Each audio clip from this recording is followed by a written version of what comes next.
The rain hammered down like fists as Eleanor Rodriguez stood in the doorway, her diamond necklace catching the porch light, her voice cold as January ice.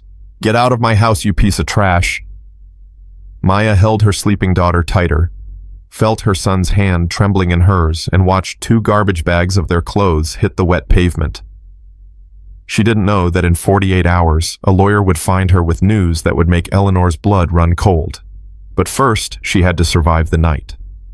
Before we begin, please hit that subscribe button and ring the bell, because this story of betrayal, survival, and ultimate justice will keep you on the edge of your seat until the very last word. And drop a comment telling us what city you're watching from. We love seeing how far these stories travel. Now let's dive in. Maya's phone rang at 2:47 a.m. "Mrs. Rodriguez." The voice was professional, careful. "This is Mercy General. Your husband was in an accident. You need to come now." The phone slipped through Maya's fingers. She caught it, dropped it again. "How bad?" The nurse's pause said everything. "Now, Mrs. Rodriguez, please hurry." Maya ran to the kids' room, shook Tommy awake. "Baby, we have to go. Daddy's hurt." 7-year-old eyes snapped open. "How hurt?" "I don't know." Maya pulled his jacket on hands, shaking so hard she couldn't work the zipper. "Get your shoes. Wake your sister." "Mom." Tommy grabbed her wrists, stopped the shaking. "Is Daddy dying?" The question punched through her chest. "I don't know, baby. I don't know." Sarah stumbled out, half asleep, clutching her stuffed rabbit. "Where's Daddy?" "Hospital, sweetheart, come on." Maya strapped them into her Honda, hands still trembling. The engine coughed twice before catching. She pulled onto the empty freeway, pushed the gas pedal to the floor. "Mom, you're going too fast," Tommy's voice cracked. "I know. Mom." "Tommy, please, not now." She hit 90 on the 1 and 10. Ran 2 red lights. Didn't care. In the rear-view mirror, Sarah's face pressed against the window, tears streaming silent. "Mommy, I'm scared." "Me too, baby. Me too." But what Maya didn't know was that the next 72 hours would destroy everything she thought she knew about family, and the man sleeping in the morgue drawer would save her from a grave that was already dug. The hospital entrance glowed like a mouth. Maya half-carried Sarah, dragged Tommy by the hand, hit the ICU doors at a run. "Marcus Rodriguez. Where is he?" The receptionist looked up, and her face did that thing, that sympathetic crumble that meant bad news. "Room 7. "But ma'am." Maya was already moving. She burst through the door. Machines beeped. A doctor stood beside the bed, and the look on his face stopped Maya's heart before he said a word. "Mrs. Rodriguez." He stepped forward. "I'm Dr. Chen. I'm so sorry. We did everything we could, but the internal injuries..." "No." Maya pushed past him. "No, no, no." Marcus lay on the bed. Still, too still. His chest didn't rise. The monitor showed a flat green line that screamed silence. Maya grabbed his hand. It was warm. Still warm. "Baby, wake up. Come on, Marcus. Wake up. You promised. You promised me forever." Her voice shattered into sobs. Tommy appeared at her elbow, touched his father's arm. "Dad." "He's gone, sweetheart." Maya pulled Tommy close, felt him go rigid with shock. "But he's warm." Tommy's voice went small, broken. "He can't be gone if he's still warm." Sarah climbed onto the bed, curled against Marcus's chest. "Daddy, wake up. Please wake up. We have to go home. You said we'd make pancakes tomorrow." And Maya knew she'd carry that image forever, her 5-year-old daughter begging a corpse to make pancakes. Dr. Chen cleared his throat. "I'll give you some time." Time. As if time meant anything anymore. Maya's phone buzzed. She ignored it. It buzzed again, and again. Finally, she looked. 12 missed calls, all from one number. Eleanor. The phone rang in her hand. Maya answered. "Where are you?" Eleanor's voice was sharp, controlled. No grief, just efficiency. "The hospital. Marcus is..." Maya's throat closed. "I know. Richard and I are making arrangements. Come to the house tomorrow morning, 10 a.m. We'll discuss the funeral." Eleanor, he just... 10 a.m. Maya, don't be late. The line went dead. Maya stared at the phone, then at Marcus, then at her children crying over their father's body. Mommy, Sarah's voice was tiny. Is Daddy in heaven? Yes, baby. Can we visit him there? Maya's heart cracked open. Not yet, sweetheart. Not yet. But what Eleanor didn't know, what nobody knew, was that Marcus had left instructions. A failsafe. A final gift, hidden in plain sight. And in less than 48 hours, the woman Eleanor threw away would become the one person Eleanor could never control. The next morning, Maya dressed her kids in their best clothes. Tommy's shirt was too small. Sarah's dress had a stain that wouldn't come out. Maya's own dress came from Target 3 years ago. It would have to be enough. She drove to Pasadena, to the Rodriguez estate behind its iron gates and its old money walls, pressed the intercom. Yes, a crackling voice. It's Maya. Eleanor called me. The gates swung open with a groan that sounded like judgment. Maya's Honda looked like a beggar at a banquet between the Mercedes and the Lexus. She killed the engine, looked at her children in the rearview mirror. Listen to me. When we go inside, you stay quiet. You stay close. You don't touch anything. Understand? Why can't we touch anything? Sarah asked. Because Grandma doesn't like messes. Grandma doesn't like us, Tommy said flatly. Maya's hands tightened on the wheel. Tommy. It's true. She looks at us like we're dirt. That's enough. But Maya couldn't argue because he was right. The front door opened before they reached it. Eleanor stood there, silver hair, perfect black dress, expensive face carved from ice. You're late. Maya checked her phone. 10:02. 2 minutes, Eleanor. Punctuality matters. Eleanor's eyes swept over the children, over Maya's dress, over everything that wasn't good enough. Come in. Wipe your feet. They stepped inside. Eleanor led them to the sitting room. Richard stood by the window, tall, gray, silent as a tombstone. Sit. Eleanor pointed to a chair. Not the couch. Not the comfortable armchair. The straight-backed chair that screamed, "You don't belong." Maya sat. Pulled her children close. First, Eleanor began, the funeral, St. Catherine's, Saturday, 2 p.m. Father Michael will officiate. I'd like to say something, Maya said quietly, at the service. Eleanor's laugh was sharp as broken glass. That won't be necessary. I'm his wife. You were a mistake he made 7 years ago. Richard spoke for the first time, his voice flat and final. A mistake we tolerated while he was alive.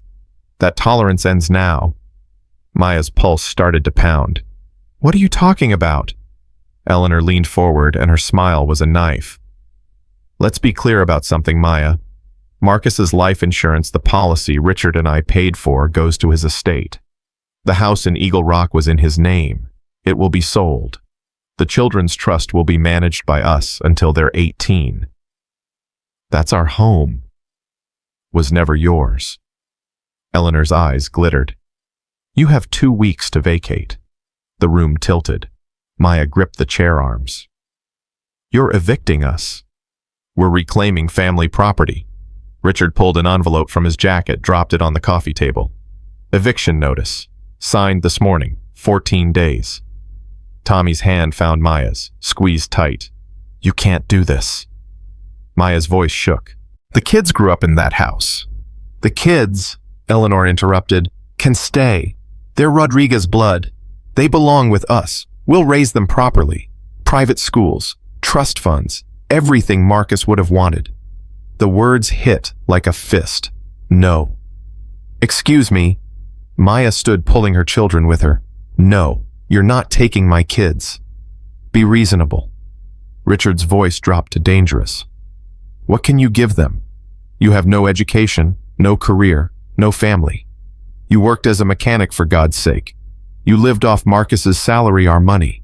Without him, you're nothing. I'm their mother. You're trailer trash who trapped our son with a pregnancy. Eleanor stood too trembling with rage. You think we don't know? You got pregnant 6 weeks after you met him. You saw a trust fund with a motorcycle and you spread your legs. Maya's hand flew. The slap cracked across Eleanor's face like thunder. Silence. Eleanor touched her cheek, eyes wide with shock. Then her face twisted into something ugly, something vicious. "Richard, call Gregory." Her voice was ice wrapped in razors. "I want custody papers filed by Monday. This woman just assaulted me in my own home, in front of witnesses. You called me a whore in front of my children. I called you what you are." Eleanor stepped closer, and her whisper was poison. "You were nothing when Marcus found you. You'll be nothing when we're done with you, and your children will forget you ever existed." Tommy jerked forward. "Don't talk to my mom like that." "Tommy." Maya grabbed him, but her son twisted free, faced his grandmother with 7-year-old fury. "You're mean. You've always been mean. Daddy said you had ice in your heart, and he was right." Eleanor's face went white. "How dare! Get out!" Richard moved toward them. "Get out of this house right now." Maya gathered her children, backed toward the door. "You want a war, Eleanor? You'll get one." "You can't afford a war, dear." Eleanor's smile returned. "You can't afford anything. You'll be on the street in 2 weeks. And when you are, we'll be there with child services to take what's ours." Maya hit the front door, stumbled down the steps. Tommy was crying. Sarah was crying. Maya's hand throbbed where she'd slapped Eleanor. "Mom, what's going to happen?" Tommy's voice broke. "I don't know, baby." Maya unlocked the Honda with shaking hands. "I don't know." But as she drove away from the mansion, as the gates closed behind her like a prison door, Maya felt something cold and hard settle in her chest. Eleanor thought she'd won, thought she'd broken her. What Eleanor didn't know was that Maya had survived 23 foster homes before she turned 18, had lived on the street at 16, had fought for every scrap of happiness she'd ever known. And Eleanor Rodriguez had just declared war on the wrong woman. The funeral was Saturday. Maya dressed her children in their best, which still wasn't good enough, and drove to St. Catherine's. The parking lot was full of expensive cars. The church steps were crowded with expensive people and expensive grief. Maya recognized Marcus's cousins, his business partners, his country club friends, who'd never invited her to dinner. She took her children's hands, walked up the steps. An usher appeared, young, uncomfortable, following orders. "Ma'am, I'm sorry. This is a private service. I'm his wife." "I understand, but..." The usher glanced back at the church doors. "Mrs. Rodriguez gave specific instructions. Family only." "I am family." "I'm very sorry." The usher's face flushed red. "I'm just doing my job." Maya felt the stares, felt every eye on the steps watching her humiliation, felt her children's hands trembling in hers. "Mom." Tommy's voice cracked. "Why can't we go in?" "Because," Maya said clearly, loudly, making sure everyone heard, "your grandmother is a coward who hides behind church doors." She turned, walked back down the steps, got in her Honda, sat in the parking lot while Marcus's funeral happened without her. Sarah cried. Tommy stared straight ahead, his small face hard as stone. "I hate her," he whispered. "Tommy, don't. I hate her. I hate Grandma. I hate Grandpa. I hate all of them." Maya pulled him close. "I know, baby. I know." The service ended. People flooded out. Eleanor emerged, surrounded by mourners, accepting condolences like a queen receiving tribute. She saw Maya's Honda, and for 1 second their eyes met. Eleanor smiled, small, triumphant, victory. Then she turned away and Maya was erased. "Mom," Sarah's small voice broke the silence. "Where do people go when they die? Heaven, sweetheart? Is Daddy there?" "Yes." "Is he watching us?" Maya's throat closed. "Yes, baby. He's watching." "Then why isn't he helping?" Sarah's voice rose. "Why isn't Daddy making them let us in? Why isn't he making them stop being mean?" And Maya had no answer, because what do you tell a 5-year-old when the dead can't protect you and the living want you destroyed? The eviction came exactly 14 days later. Property manager, police escort, professional sympathy, zero flexibility. "Mrs. Rodriguez, you need to vacate now." Maya looked around the empty house. Garbage bags lined the wall, everything she owned reduced to plastic and desperation. I need more time, just a few more days. I have my orders, I'm sorry. The police officer stepped forward. Ma'am, you can leave voluntarily or I'll escort you out. Please don't make this difficult. Tommy and Sarah sat on the front steps holding their backpacks, watching their life die. Where are we going, Mom? Tommy asked. Somewhere. Maya grabbed 2 garbage bags. Grab your stuff, let's go. She loaded the Honda. Everything she couldn't fit she left behind. Beds, furniture, photo albums. 7 years of memories abandoned because there was no room and no time and nowhere to put them. Sarah stood in the empty living room, turning slow circles. Mom, what about my toys? We can only take what fits, baby. But what about Mr. Fluffles and my tea set and my... Sarah's voice climbed toward panic. Sarah, we have to go. But I want my stuff. Sarah's face crumpled. I want Daddy. I want to go home. This isn't home anymore. Tommy grabbed his sister's hand. Come on, Sarah. We have to be brave. And Maya watched her 7-year-old son lead his crying sister to the car and felt something inside her die. The property manager locked the door. The police officer waited until they drove away. And Maya pulled onto the street that had been hers and watched it disappear in the rearview mirror. The sky opened. Rain came down in sheets. Mom, where are we going? I'm figuring it out. Mom, Tommy, please, let me think. But there was nothing to think about. No money, no apartment that would take them. No family to call. Maya drove through the rain, watching the gas gauge drop toward empty, feeling the walls close in. Her phone buzzed. Disconnection notice. Final warning. The electric company. The water company. Everyone who wanted money she didn't have. Mom, I'm hungry. Sarah's voice was small. I know, baby. We'll eat soon. When? Soon. But when? Sarah, please. Silence. Sarah started crying. Maya's hands shook on the wheel. I'm sorry, baby. I'm sorry. Mama's just tired. But tired didn't cover it. Exhausted didn't cover it. Destroyed might come close. By nightfall, Maya found herself on the edge of East LA staring at a flickering neon sign, Starlight Motel. Weekly rates. She pulled into the parking lot, counted the cash in her wallet. $87. Everything she had in the world. The office smelled like cigarettes. The clerk was a tired woman with kind eyes and a name tag, Linda.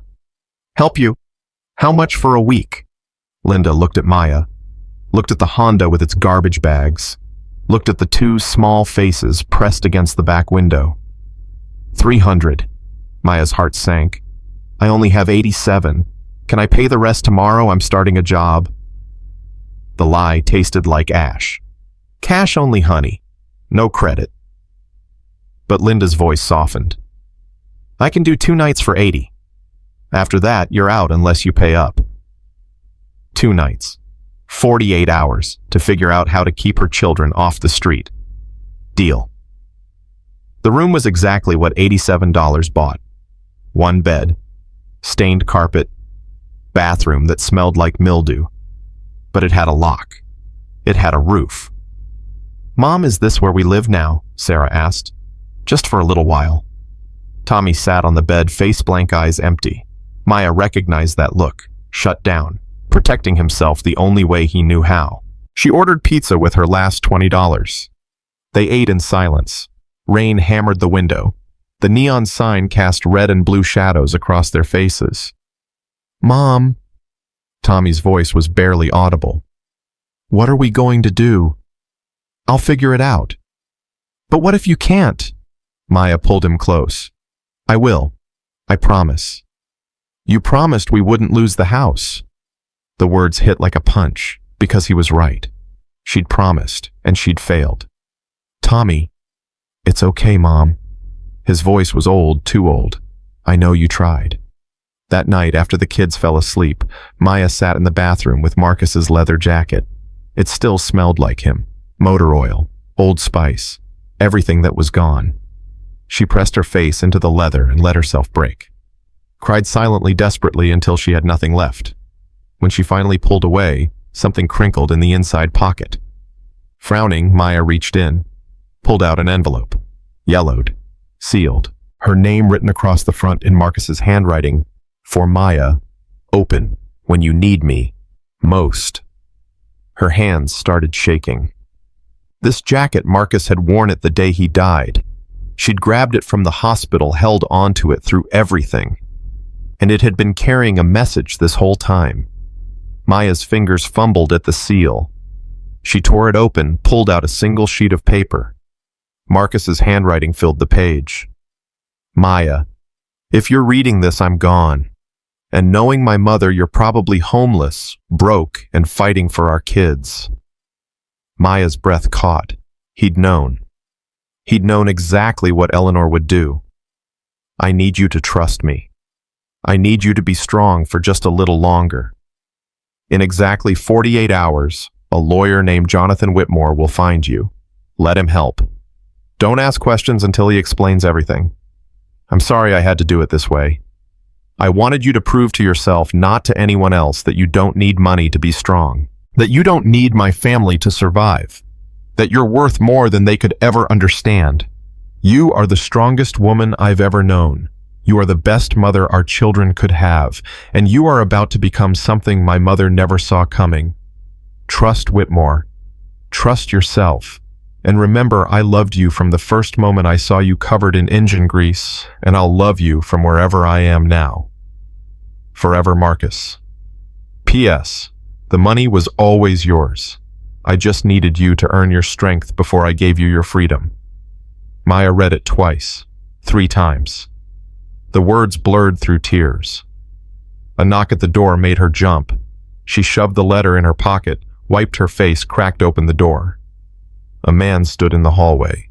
Massive, bearded, leather vest with the Hells Angels patch. Big Jim, Marcus's riding brother, his best friend. Maya. Jim's voice was rough with grief. We've been looking everywhere for you. Why didn't you call? And Maya standing in the doorway of a $40 motel room with her dead husband's secrets in her pocket and her children sleeping behind her, and 48 hours until everything changed.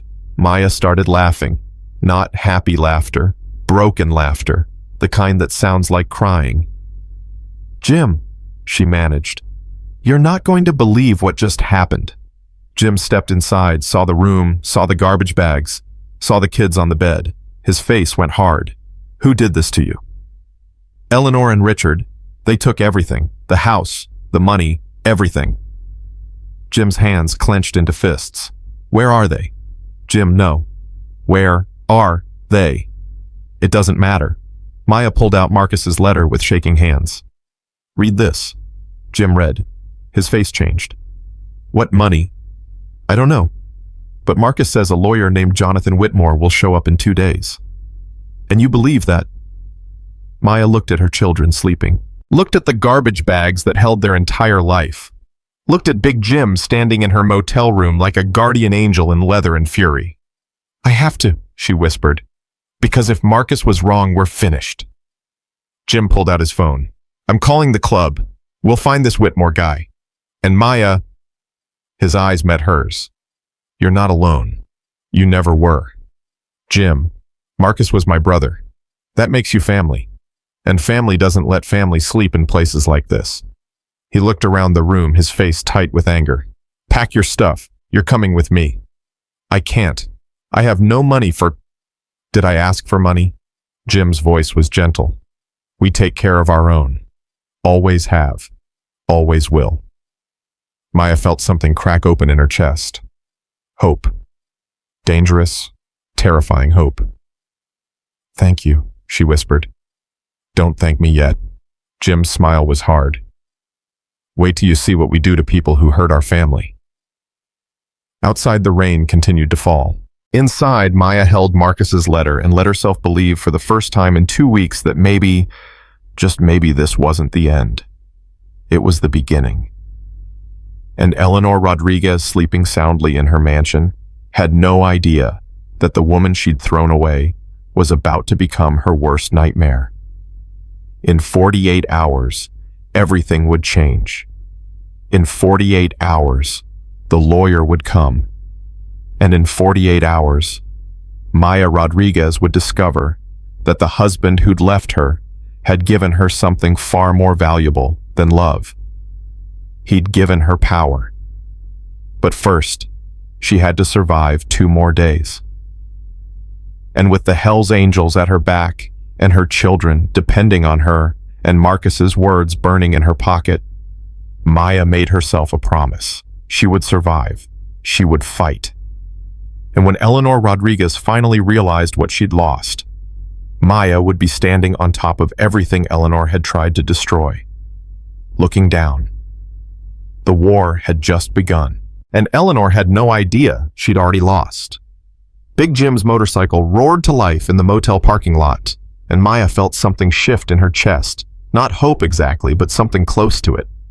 Tommy pressed his face against the Honda's window, watching the bikes circle like protective wolves. "Mom, where are we going?" "Somewhere safe, baby." "But you said that about the motel." Maya's hands tightened on the wheel. "This time, I mean it."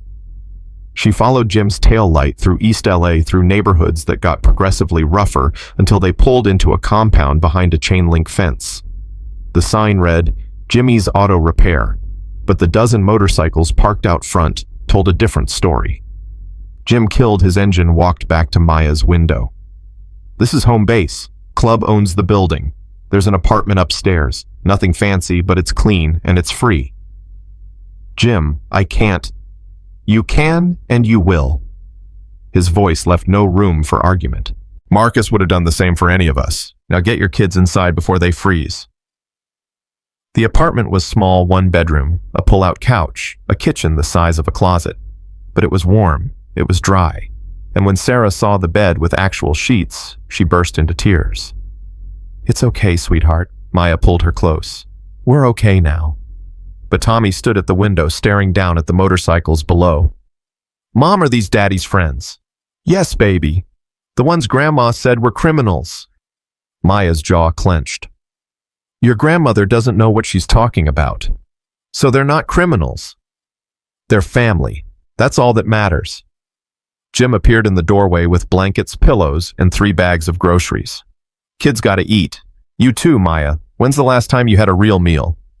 Maya couldn't remember. "Jim, I can't pay you back." "Who asked you to?" He set the bags on the counter. "Tomorrow morning, 6 a.m., you're coming downstairs. I got work for you if you want it." "What kind of work?" "The kind you're good at. Fixing bikes.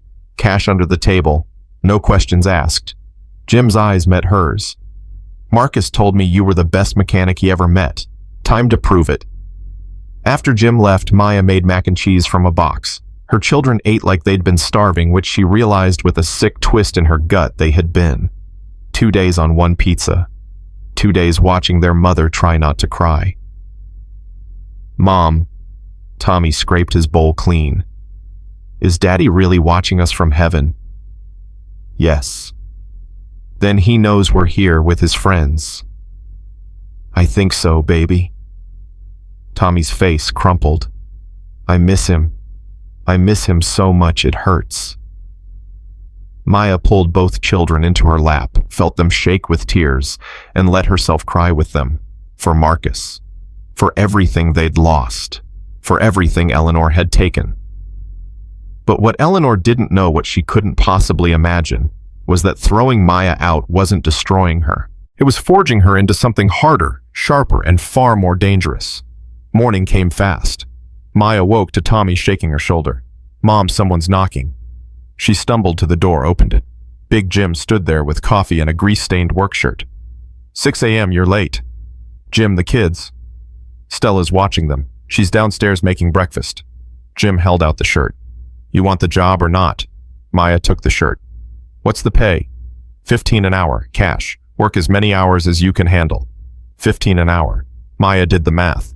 60 hours a week would be $900. Enough for food, enough to start saving, enough to prove to Eleanor that she couldn't be broken. "I'm in." The garage was a symphony of mechanical chaos bikes in various states of disassembly tools scattered everywhere, oil stains on the concrete floor. 5 men looked up when Maya walked in, their faces ranging from curious to skeptical. "Boys, this is Maya, Marcus's wife. She's one of us now." Jim's voice held a warning. "Anyone got a problem with that?" Silence. Then a stocky man with a gray beard stepped forward. "Name's Rattlesnake. You know your way around a Harley." Maya crossed to the nearest bike, a Softail with a blown gasket.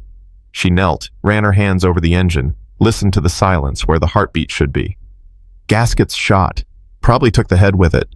You're looking at 8 hours, minimum 12 if the cylinders scored." Rattlesnake whistled low. "Marcus wasn't lying. Girl knows her stuff. I'm not a girl." Maya stood, wiped her hands on her jeans. "I'm a mechanic. And if you want this bike running by Friday, I need a full gasket kit and new head bolts. Where's your parts supplier?" Jim grinned. "I think I'm in love." The work was brutal. Maya's hands cramped. Her back screamed. She hadn't turned a wrench in 2 weeks, and her body remembered every day of that absence. But she didn't stop. Couldn't stop. Because every bike she fixed was another $15. Another meal. Another day her children didn't go hungry. By noon, she'd diagnosed 3 bikes and rebuilt 1 carburetor. Rattlesnake brought her lunch a sandwich that tasted like heaven. "You're fast," he said, watching her work. "Faster than half the boys here." "I'm motivated." "Jim told us what happened. With Marcus's family." Rattlesnake's voice went hard. "That's cold even by rich people's standards." Maya's wrench slipped, barked her knuckles. She swore, kept working. "They think I'm trash. They want my kids. They want me to disappear." "So what are you going to do about it?" Maya looked up, met his eyes. "I'm going to survive. And then I'm going to make them regret every word they said." Rattlesnake's smile was sharp. "Now that I'd pay to see." But what Maya didn't know was that upstairs, while she fought to rebuild her life, 1 motorcycle at a time, her children were asking questions that would crack everything wide open. And the answers, when they came, would change everything. Tommy sat at Stella's kitchen table, pushing eggs around his plate. Stella was Jim's wife, a woman with kind eyes and hands that had seen hard work. "You gonna eat that, or just rearrange it?" "Not hungry." "Liar." Stella sat across from him. "What's on your mind, kid?" Tommy's jaw clenched. "Why did Grandma do that to us?" "Kick us out." "Because your grandma's a piece of work, that's why."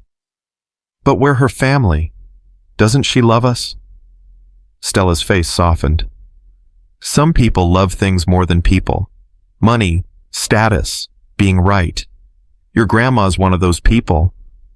"My dad loved us," Tommy's voice cracked. "He loved us more than anything." "I know, sweetheart, I know." Sarah appeared in the doorway, clutching her stuffed rabbit. "Stella is my mommy coming back." "She's downstairs, baby, working." "But what if she leaves? What if she doesn't come back like Daddy?"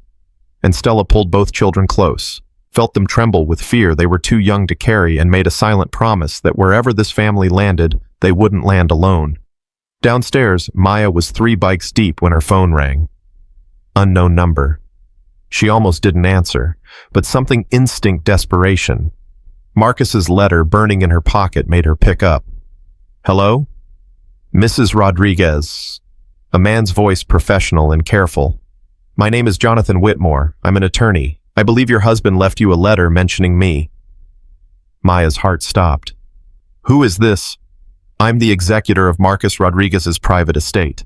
The estate his parents don't know exists." A pause. "Mrs. Rodriguez, I need to meet with you, today if possible." "I'm working. This can't wait." "What's your location?"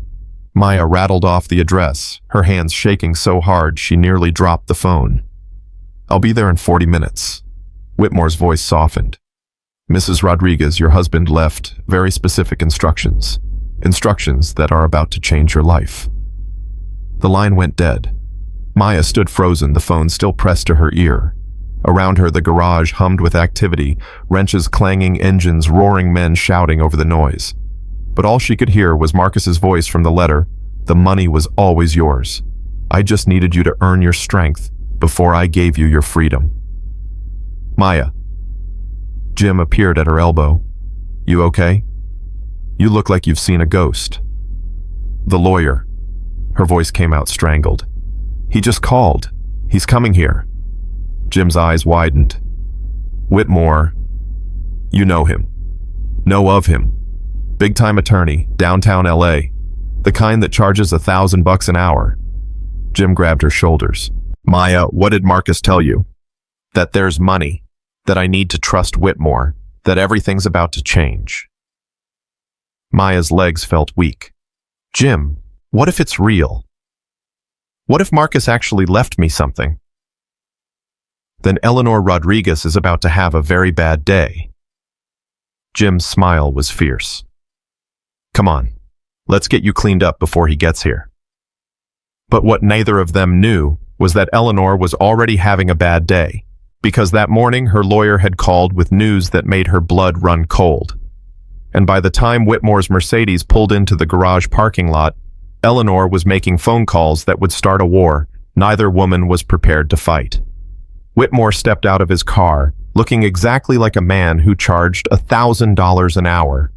Gray suit, leather briefcase shoes that probably cost more than Maya's Honda. He surveyed the garage, the motorcycles the men covered in grease, and his expression never changed. Mrs. Rodriguez. Maya stepped forward, suddenly aware of her oil-stained clothes, her tangled hair, her hands black with engine grime. That's me. Jonathan Whitmore. He held out his hand. Maya shook it, leaving a grease smear on his palm. He didn't flinch.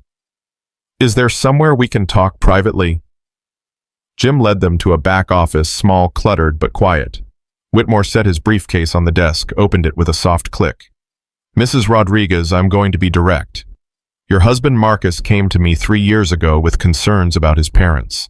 He loved them, but he didn't trust them, especially where you and the children were concerned. Maya's throat tightened. He knew they'd do this. He knew they'd try. Whitmore pulled out a thick folder.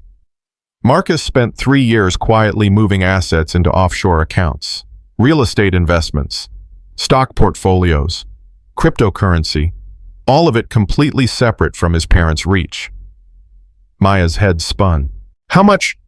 At current valuation, Whitmore met her eyes. $237 million. The world stopped. That's not... Maya couldn't breathe. That's not possible. Marcus worked for his father's company. We lived on his salary. We drove a Honda. Marcus's salary was $75,000 a year. His actual net worth was substantially higher. Whitmore slid papers across the desk. These are the account statements. These are the property deeds. And this poche, he pulled out another envelope, is a letter Marcus left for you. His final instructions. Maya's hands shook so hard she could barely hold the envelope. She tore it open, unfolded the pages. Marcus's handwriting swam before her eyes. Maya, if Whitmore's with you, then everything I feared has happened. My parents threw you out. They tried to take the kids. They treated you like you were nothing. They were wrong. I made this money myself, investments my father didn't know about, deals he never saw coming. I spent 3 years building a fortune completely separate from my family's reach. And I did it for one reason. So you'd never have to beg. Never have to bow. Never have to depend on people who don't deserve you. But I had to do it this way.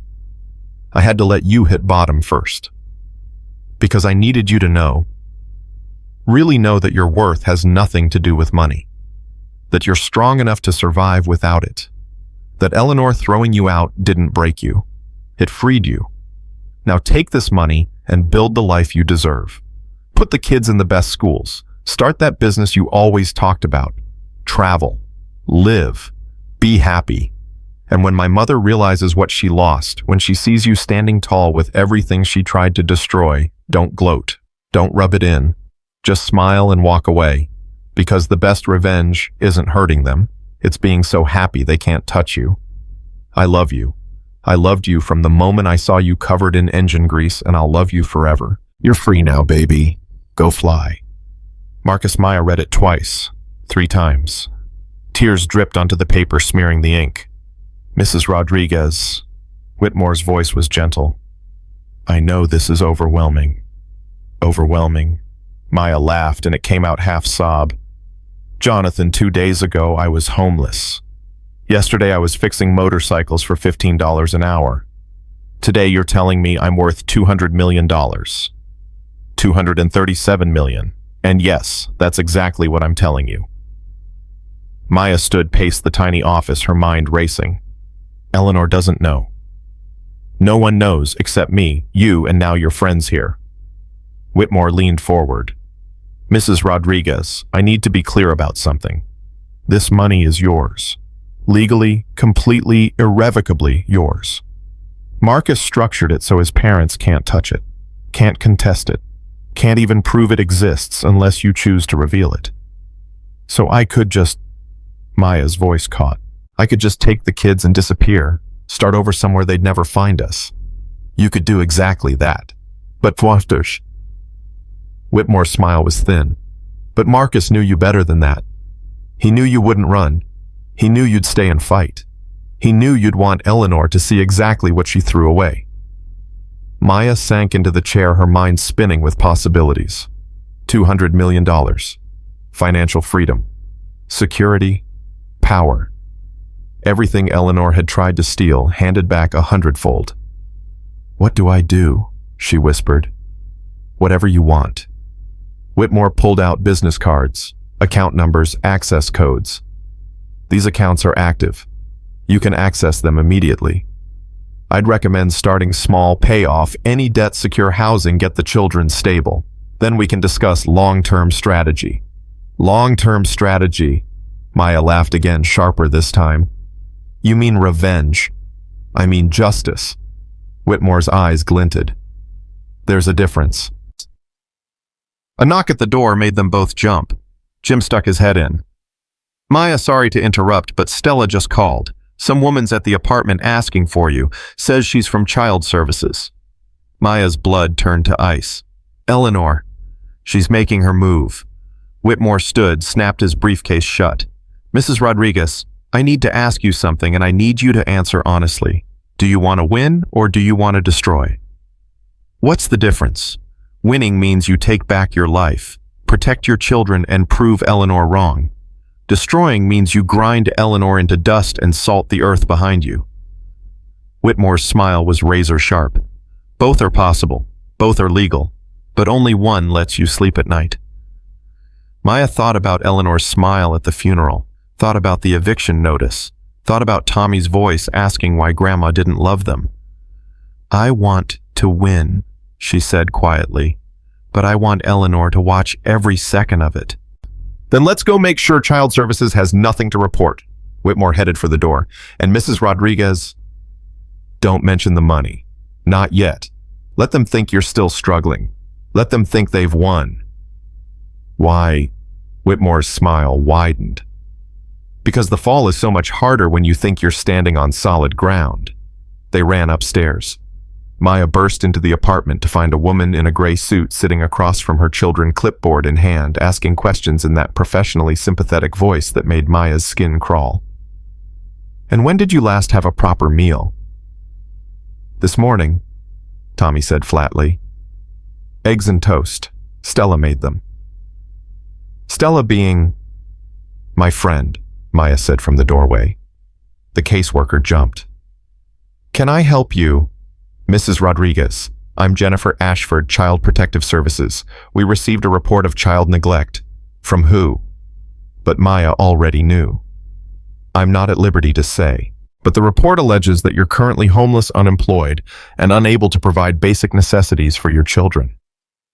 I have a job. I started today, and we have a home, this apartment, courtesy of friends. Friends with criminal records. Ashford's pen hovered over her clipboard. Mrs. Rodriguez, this is a motorcycle club. The Hells Angels. You understand how that looks. It looks like people who help when family won't. Maya's voice went cold. Have my children been fed today? Yes, but are they clean, clothed, safe? Mrs. Rodriguez, Are they in immediate danger? Ashford's jaw tightened. No, but the living conditions are temporary. I'm working. I'm saving money. We'll have our own place within a month. The lie came smooth easy. Is there anything else? Ashford stood, handed Maya a card. I'll be back next week for a follow-up visit. If the situation hasn't improved, I'll have to recommend placement with suitable family members. My in-laws, you mean? Maya's hands clenched. The ones who threw us out in the rain. The ones who have resources to provide a stable home. Ashford moved toward the door. Next week, Mrs. Rodriguez. Make sure you're ready. The door closed. Maya stood frozen, shaking with rage. Mom? Tommy's voice was small, scared. Is she going to take us away? Maya knelt, pulled both children close. No, baby. Nobody's taking you anywhere. I promise. But she didn't know how she'd keep that promise. Didn't know how to fight Eleanor's money and lawyers and connections with $15 an hour and borrowed generosity. What she didn't know, what Whitmore was about to tell her, would change everything. Mrs. Rodriguez, Whitmore stepped forward. May I speak with you privately? They went to the bedroom. Whitmore closed the door. Eleanor's moving fast, faster than I expected. She's not just trying to take the children, she's trying to prove you're unfit before you have time to recover. Whitmore pulled out his phone. I can stop this. One phone call to a judge I know, and CPS will back off. But to do that, I'll need to reference your financial resources, which means revealing the accounts. No, Maya's voice was firm. Not yet. Marcus said to earn my strength first. I need more time. Mrs. Rodriguez, if you wait too long. I won't. Maya thought fast. Jonathan, can you protect the kids without revealing the money? Possibly. If you can show employment, stable housing, and character witnesses. Done. I have a job here. Jim and Stella will vouch for me. And the apartment. Maya's mind raced. Can you draft a lease agreement? Make it official. Something I can show CPS. Whitmore's smile returned. I can do better than that. I can have this property transferred into a trust for the children with you as trustee. It'll look like a gift from concerned friends, completely legal, and it'll give you ironclad housing security. How long? I can have the papers filed by end of business today. Do it. Maya headed for the door. I'm going back to work. I need to look like I'm fighting to survive, not sitting on a fortune. Mrs. Rodriguez. Whitmore's voice stopped her. What you're doing, it's brilliant, but it's also dangerous. Eleanor's not going to stop. She's going to come at you harder, meaner, with everything she has. Let her. Maya's smile was cold. I've got nothing to lose. She has no idea what's coming. But what Maya didn't know was that Eleanor had just received a phone call from her own lawyer. A phone call that mentioned strange offshore accounts, corporate structures that didn't make sense, money that had vanished from Marcus's trust 3 years ago. Eleanor was starting to suspect, and a suspicious Eleanor was a dangerous one. The next week crawled by like broken glass. Maya worked 12-hour days in the garage. Tommy and Sarah went to a small school down the street. Not the private academy Eleanor wanted, but clean and safe and close enough that Maya could walk them there each morning. Ashford came back twice, each visit more pointed, more suspicious, taking notes on everything from the apartment's size to the motorcycle noise outside. You're still here, Ashford said on the second visit, surprise evident in her voice. Where else would I be?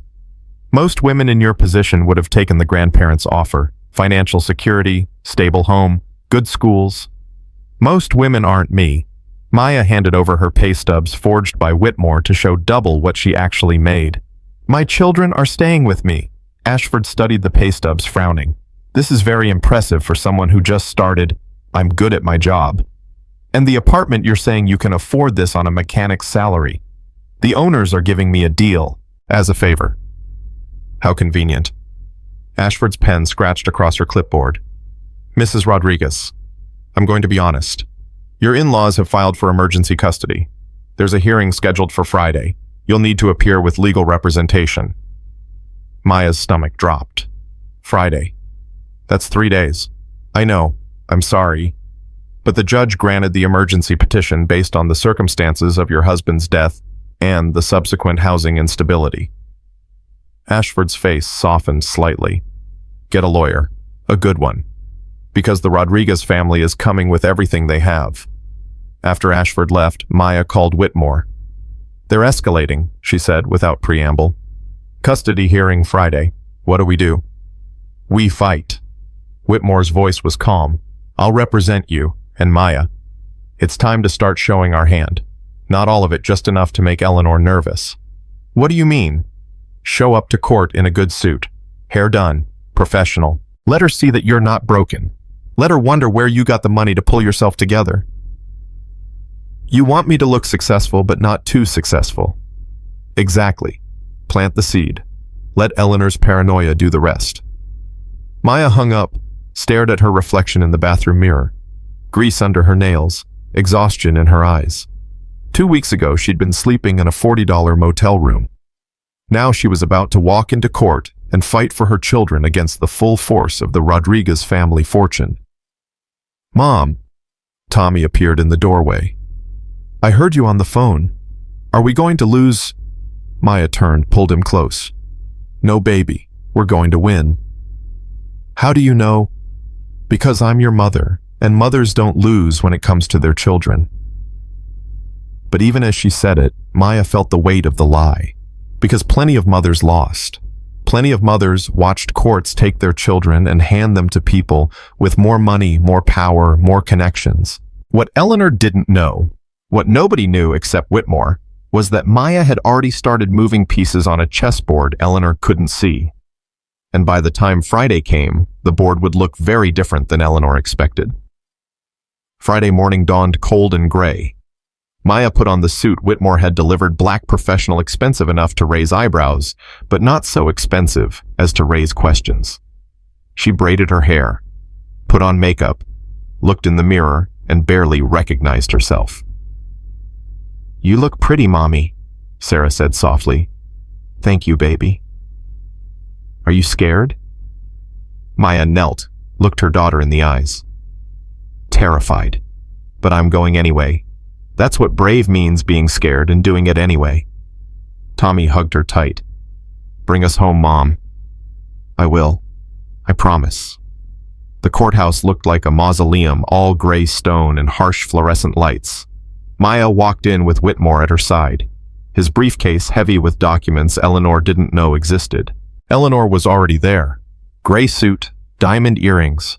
Her lawyer, a man who looked like he ate opponents for breakfast, stood beside her, radiating expensive confidence. Eleanor's eyes widened when she saw Maya. Widened further when she saw Maya's suit, her composure, the lawyer at her side. Well, Eleanor said, her voice dripping acid. Look who cleaned up. Maya said nothing. Just smiled. Just let Eleanor see that whatever she'd tried to break hadn't broken.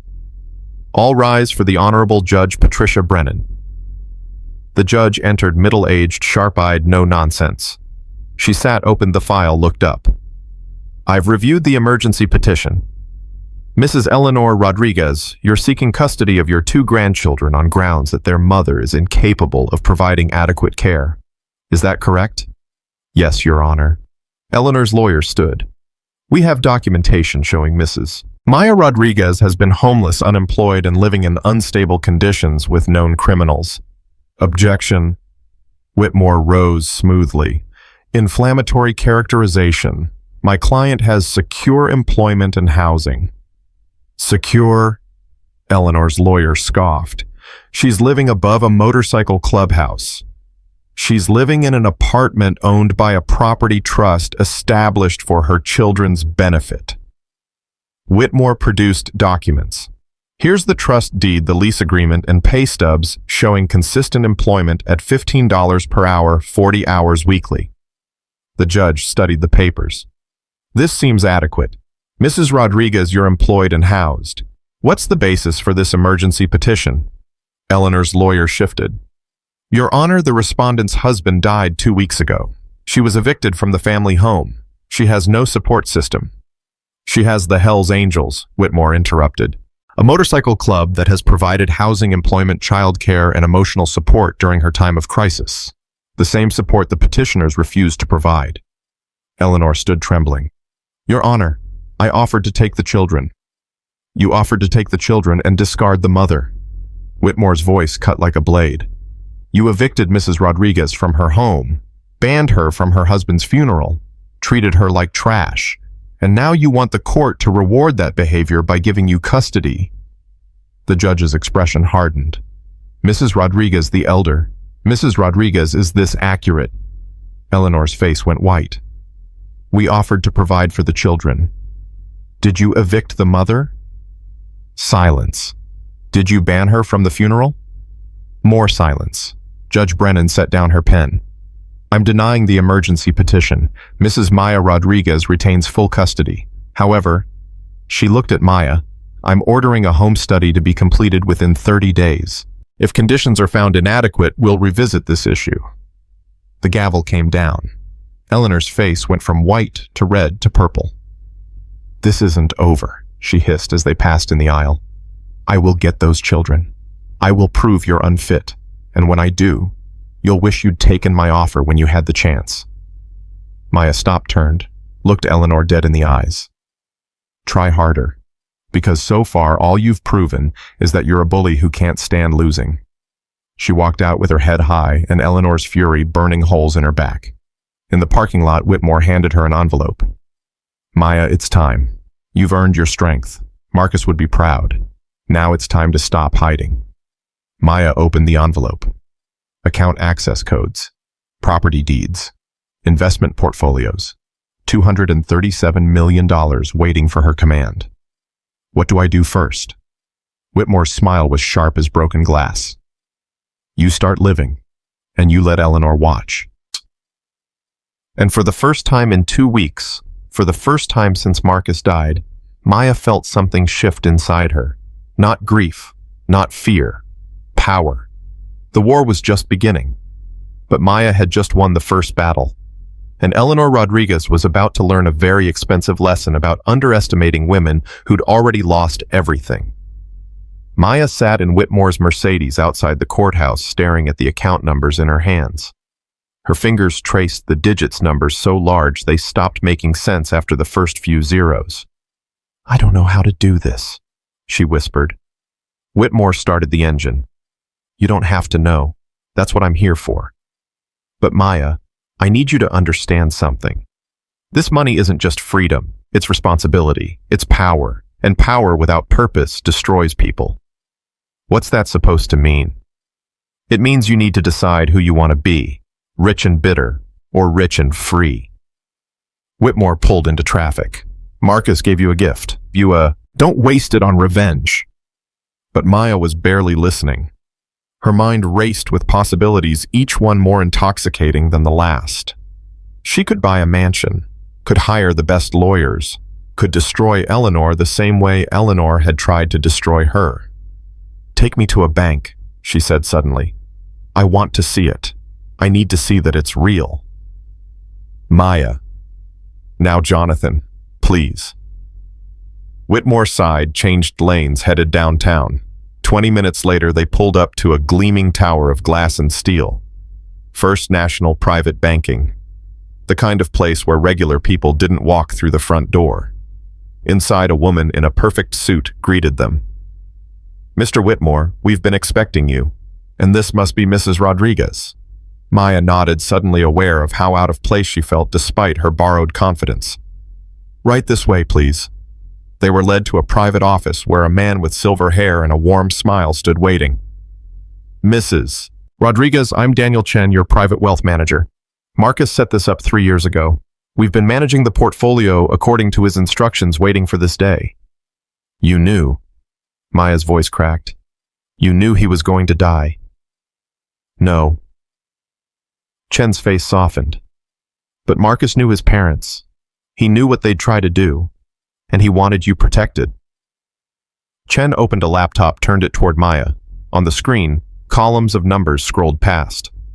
Real estate holdings, stock portfolios, cryptocurrency wallets, offshore accounts in the Cayman Islands, Switzerland, Singapore. Current total valuation as of this morning, $237,463,812. Maya couldn't breathe, couldn't think. The number was so large it felt fictional. I'm going to be sick. Breathe, Whitmore said quietly. Just breathe. How did he do this? Marcus worked for his father. We lived on his salary. Marcus was smarter than his father gave him credit for. Chen pulled up another screen. He started with cryptocurrency in 2017, turned 50,000 into 3 million.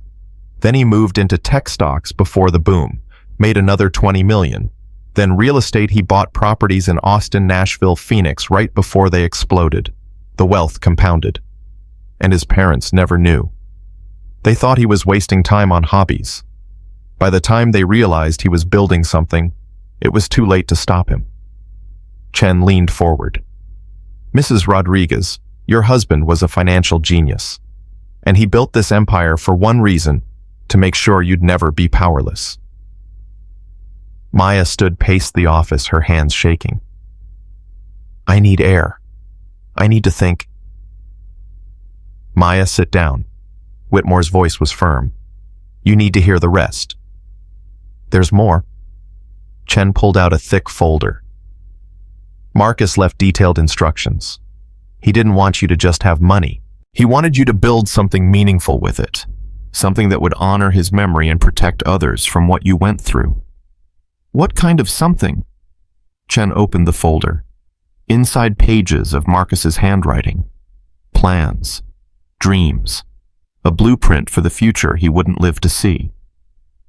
Maya picked up the first page, and Marcus's words hit her like a physical blow. Maya, if you're reading this with Chen, then you've survived the worst. You've proven you're strong enough. Now it's time to build. Don't just be rich, baby. Be powerful. Be purposeful.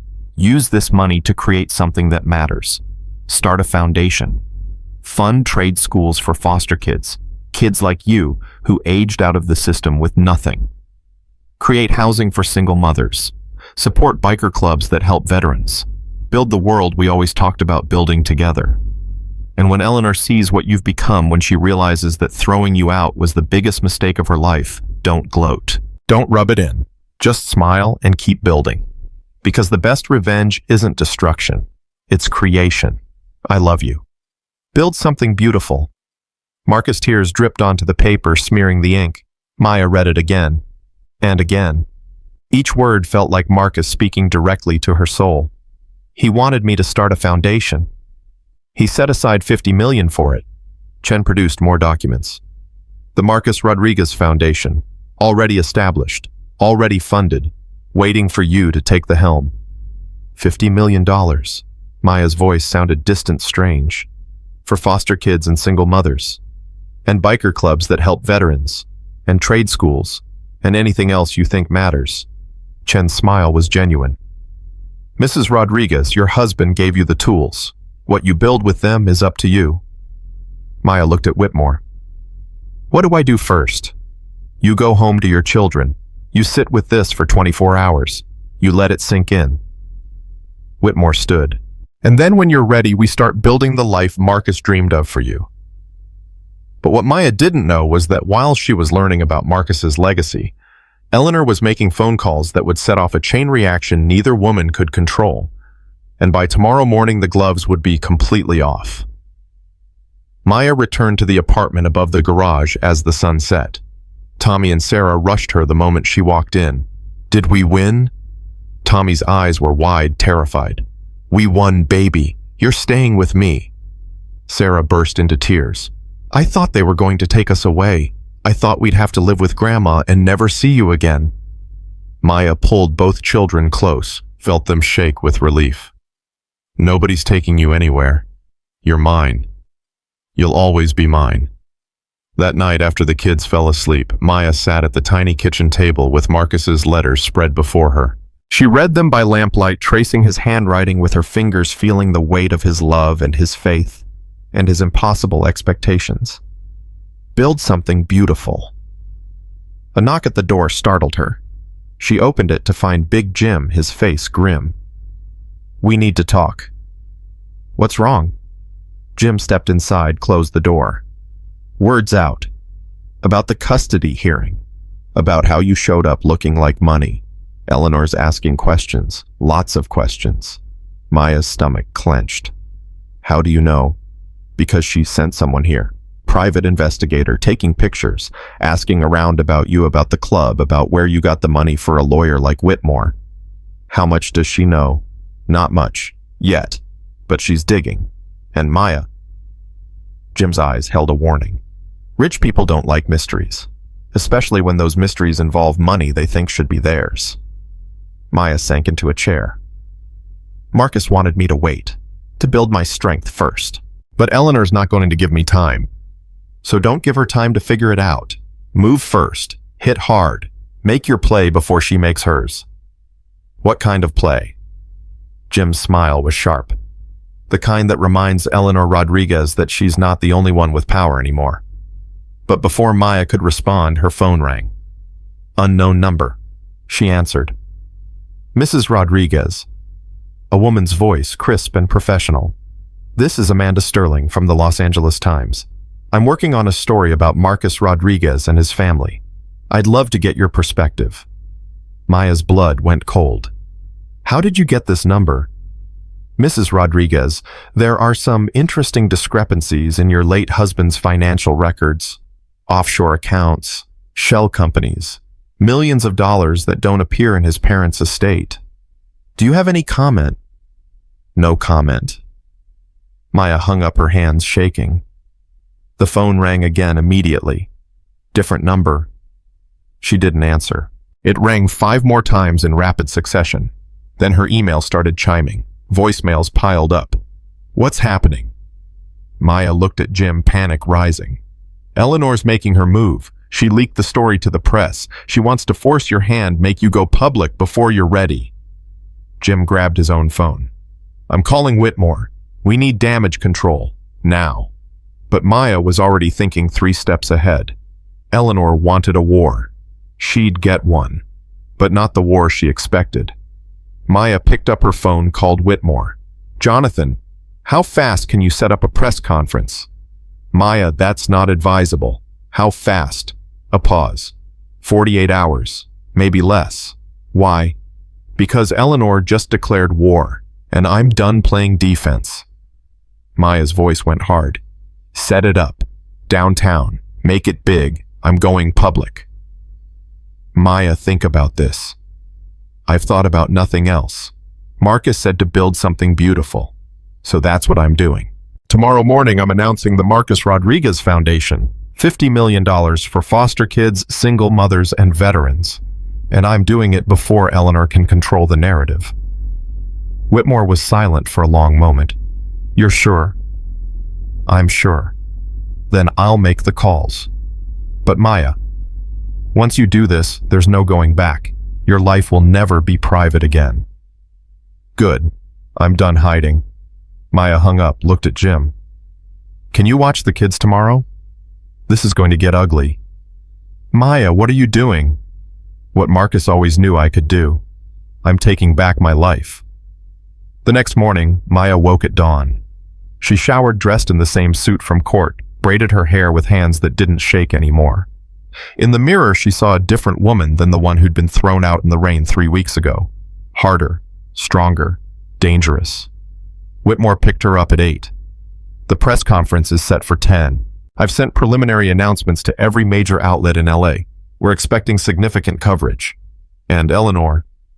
Silent so far, but she knows.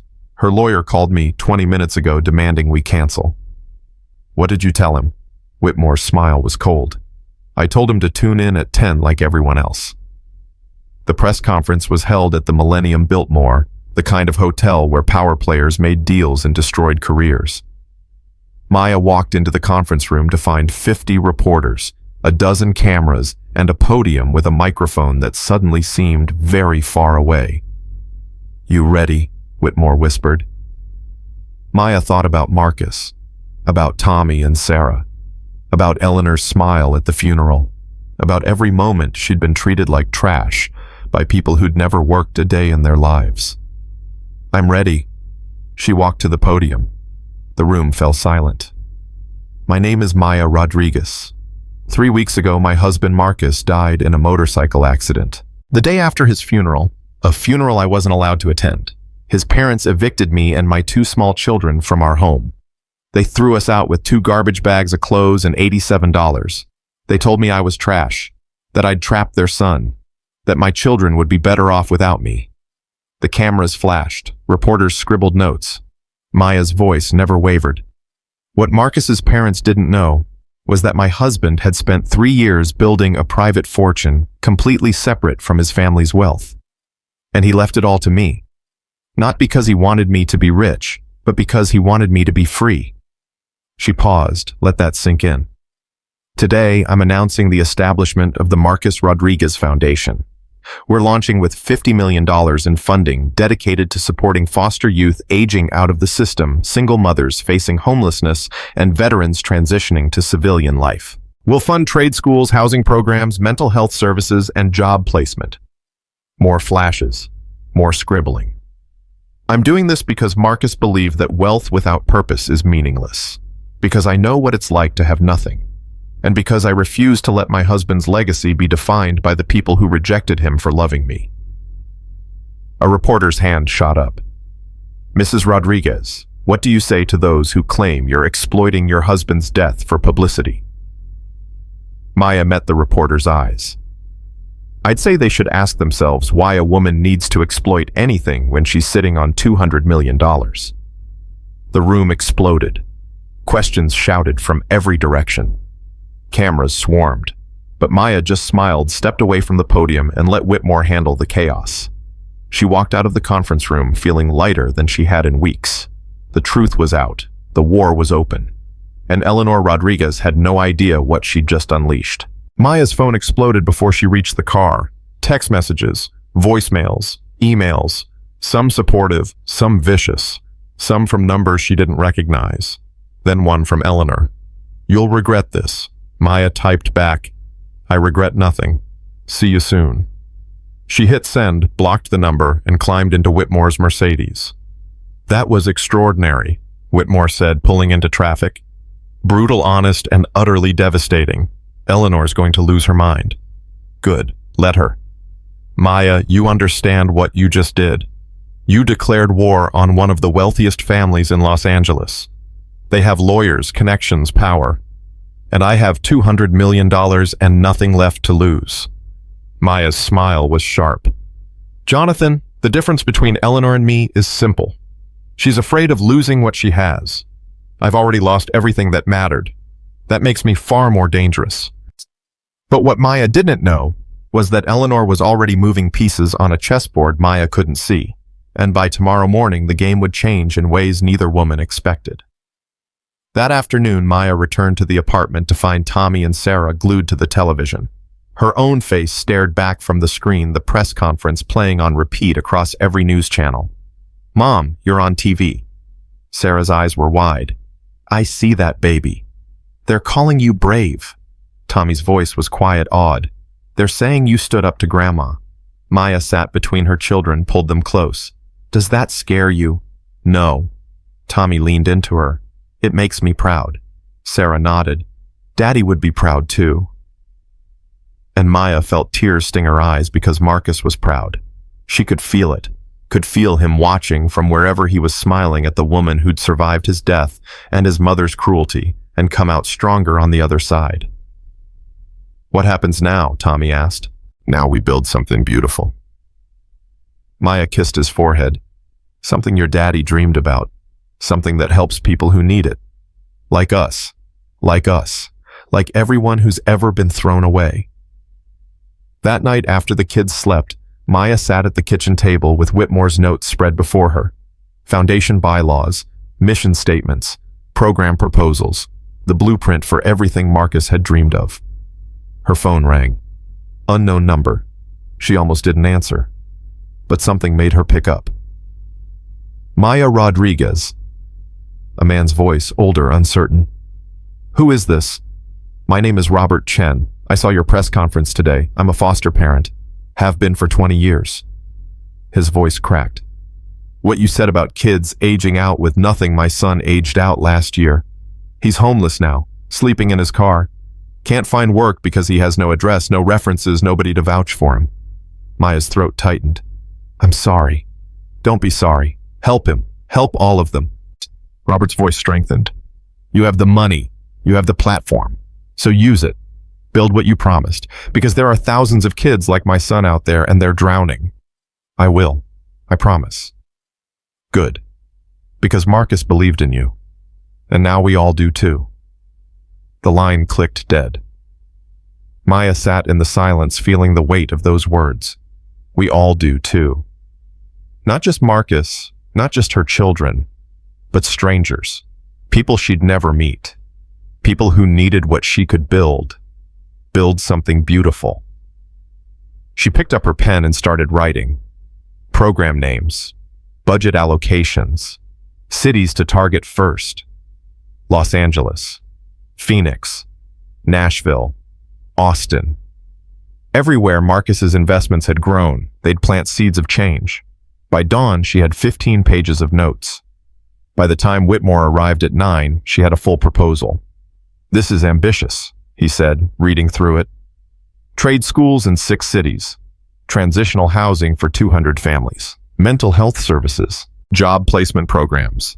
Maya, this is a $50 million budget for year 1 alone. So we'll need fundraising, donors, partnerships. You'll need a staff, an office, legal compliance. This isn't just writing checks, this is building an entire organization from scratch. Maya met his eyes. Can we do it? Whitmore's smile was genuine. We can do anything. The question is how fast you want to move. Fast. Eleanor's not going to sit quietly while I build this. She's going to fight me every step, so I need to move faster than she can react. Then we start tomorrow. I'll begin recruiting staff, executive director, program managers, legal counsel. You focus on your children and healing. Let me handle the infrastructure. But Maya shook her head. No, I'm not hiding behind staff. This is my foundation, Marcus's legacy. I'm going to be involved in every decision, every program, every dollar spent. Maya, you can't micromanage a $50 million foundation. Watch me. Her voice was steel. I've been powerless my entire life. Foster care, the streets, Eleanor's cruelty. Not anymore. This is mine, and I'm going to do it right. Whitmore studied her for a long moment. Then he nodded.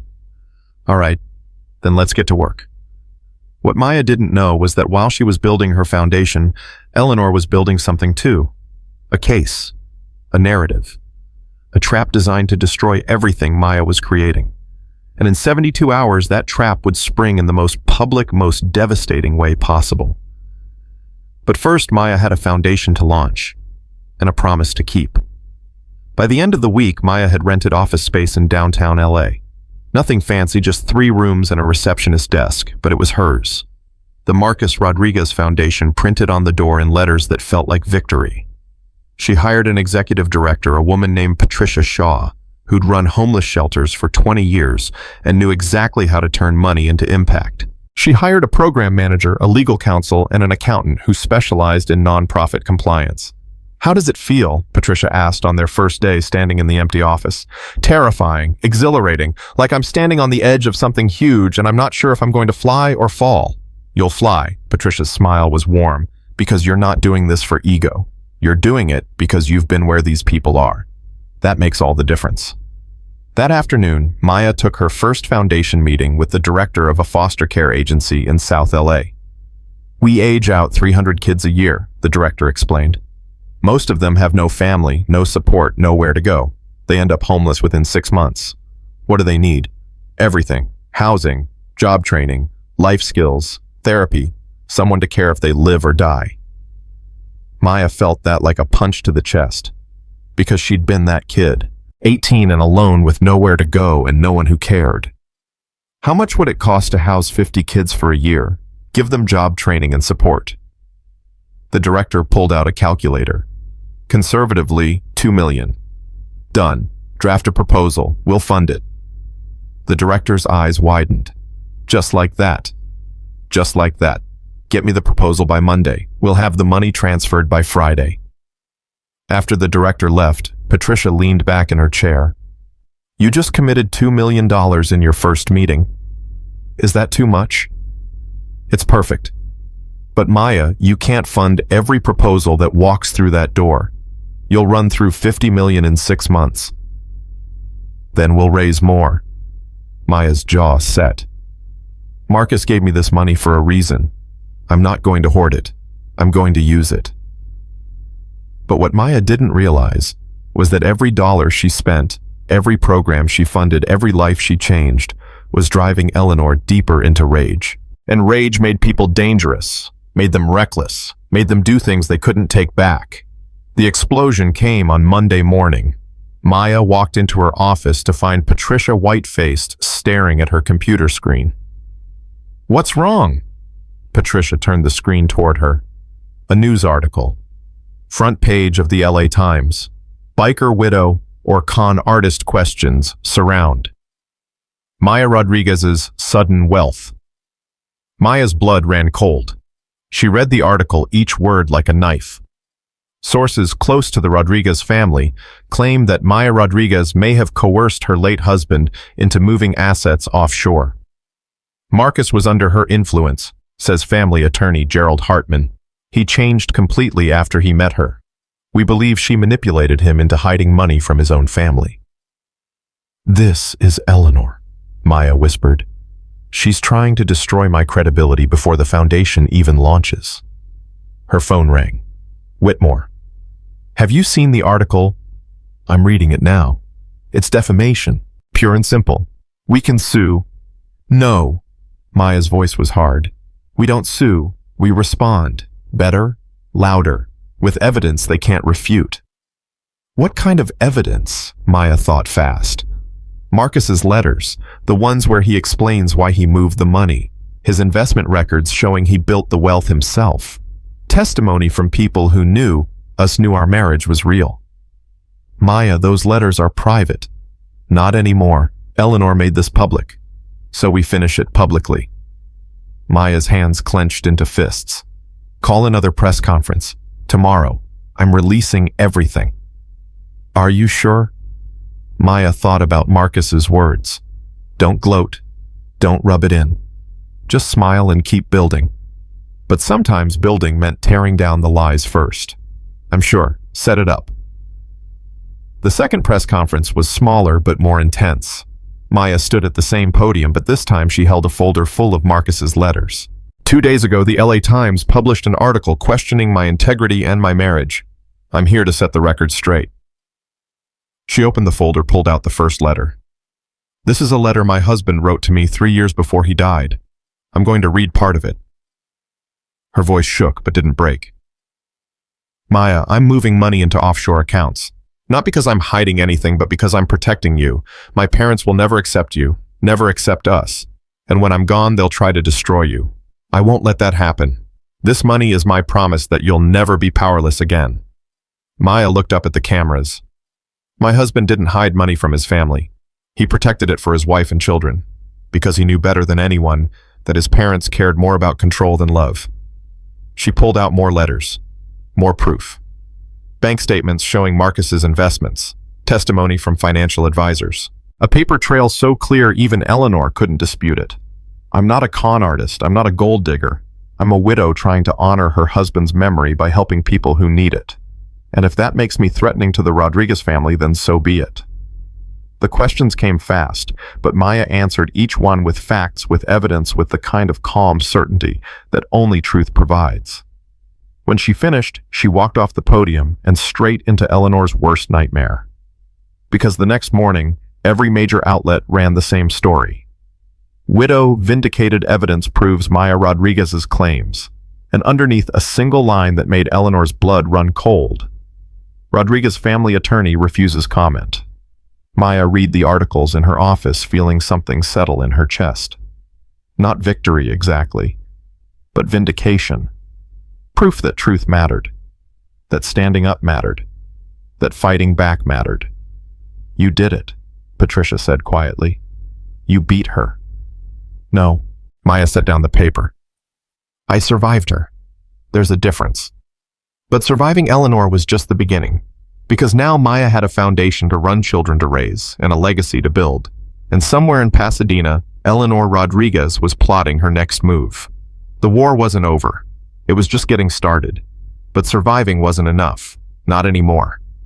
Maya stared at the newspaper headlines spread across her desk and felt something shift inside her. Something cold and calculating that Marcus would have recognized. Eleanor wanted war.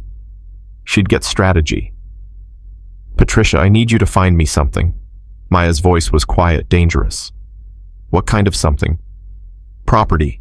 Big property. Close to Pasadena. Something that makes a statement." Patricia's eyes widened. "How close to Pasadena?" Maya's smile was sharp as broken glass. "Close enough that Eleanor can see it from her window." 3 days later, Patricia walked into Maya's office with a file folder and a grin that said trouble. "I found it. The Whitmore estate.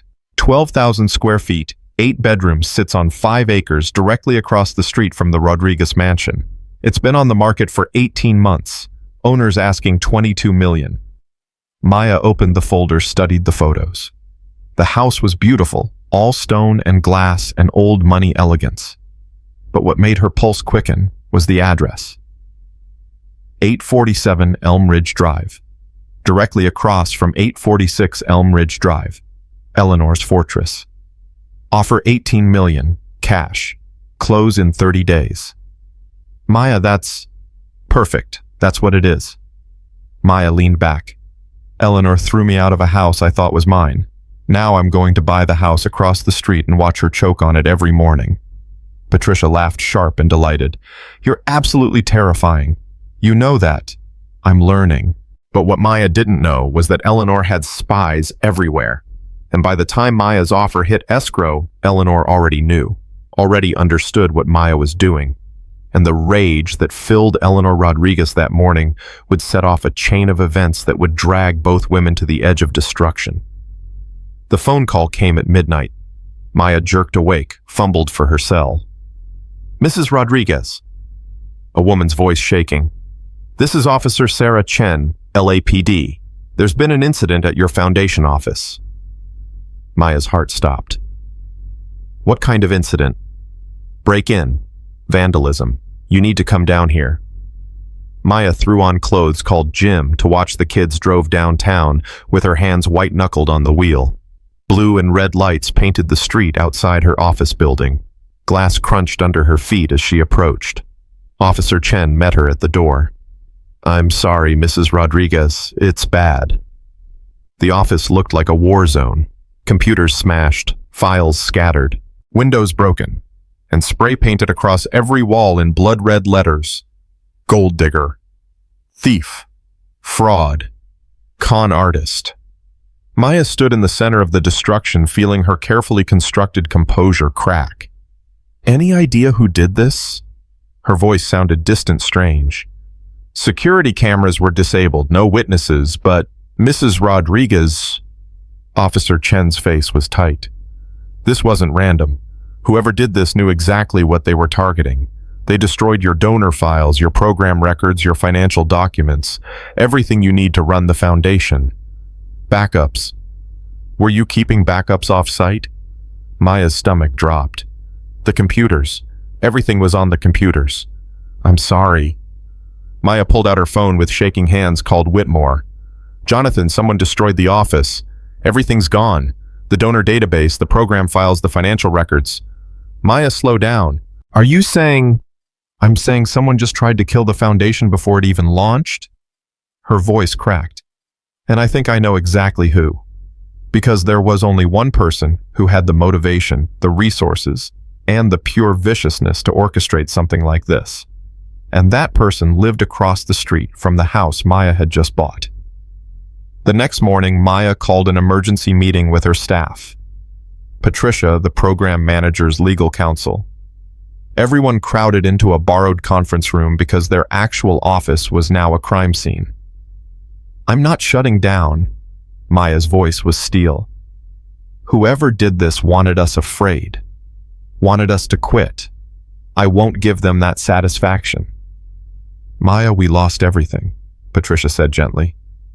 6 weeks of work, donor contacts, program proposals, Partnership agreements. We'd have to start over from scratch. Then we start over. Maya looked around the table.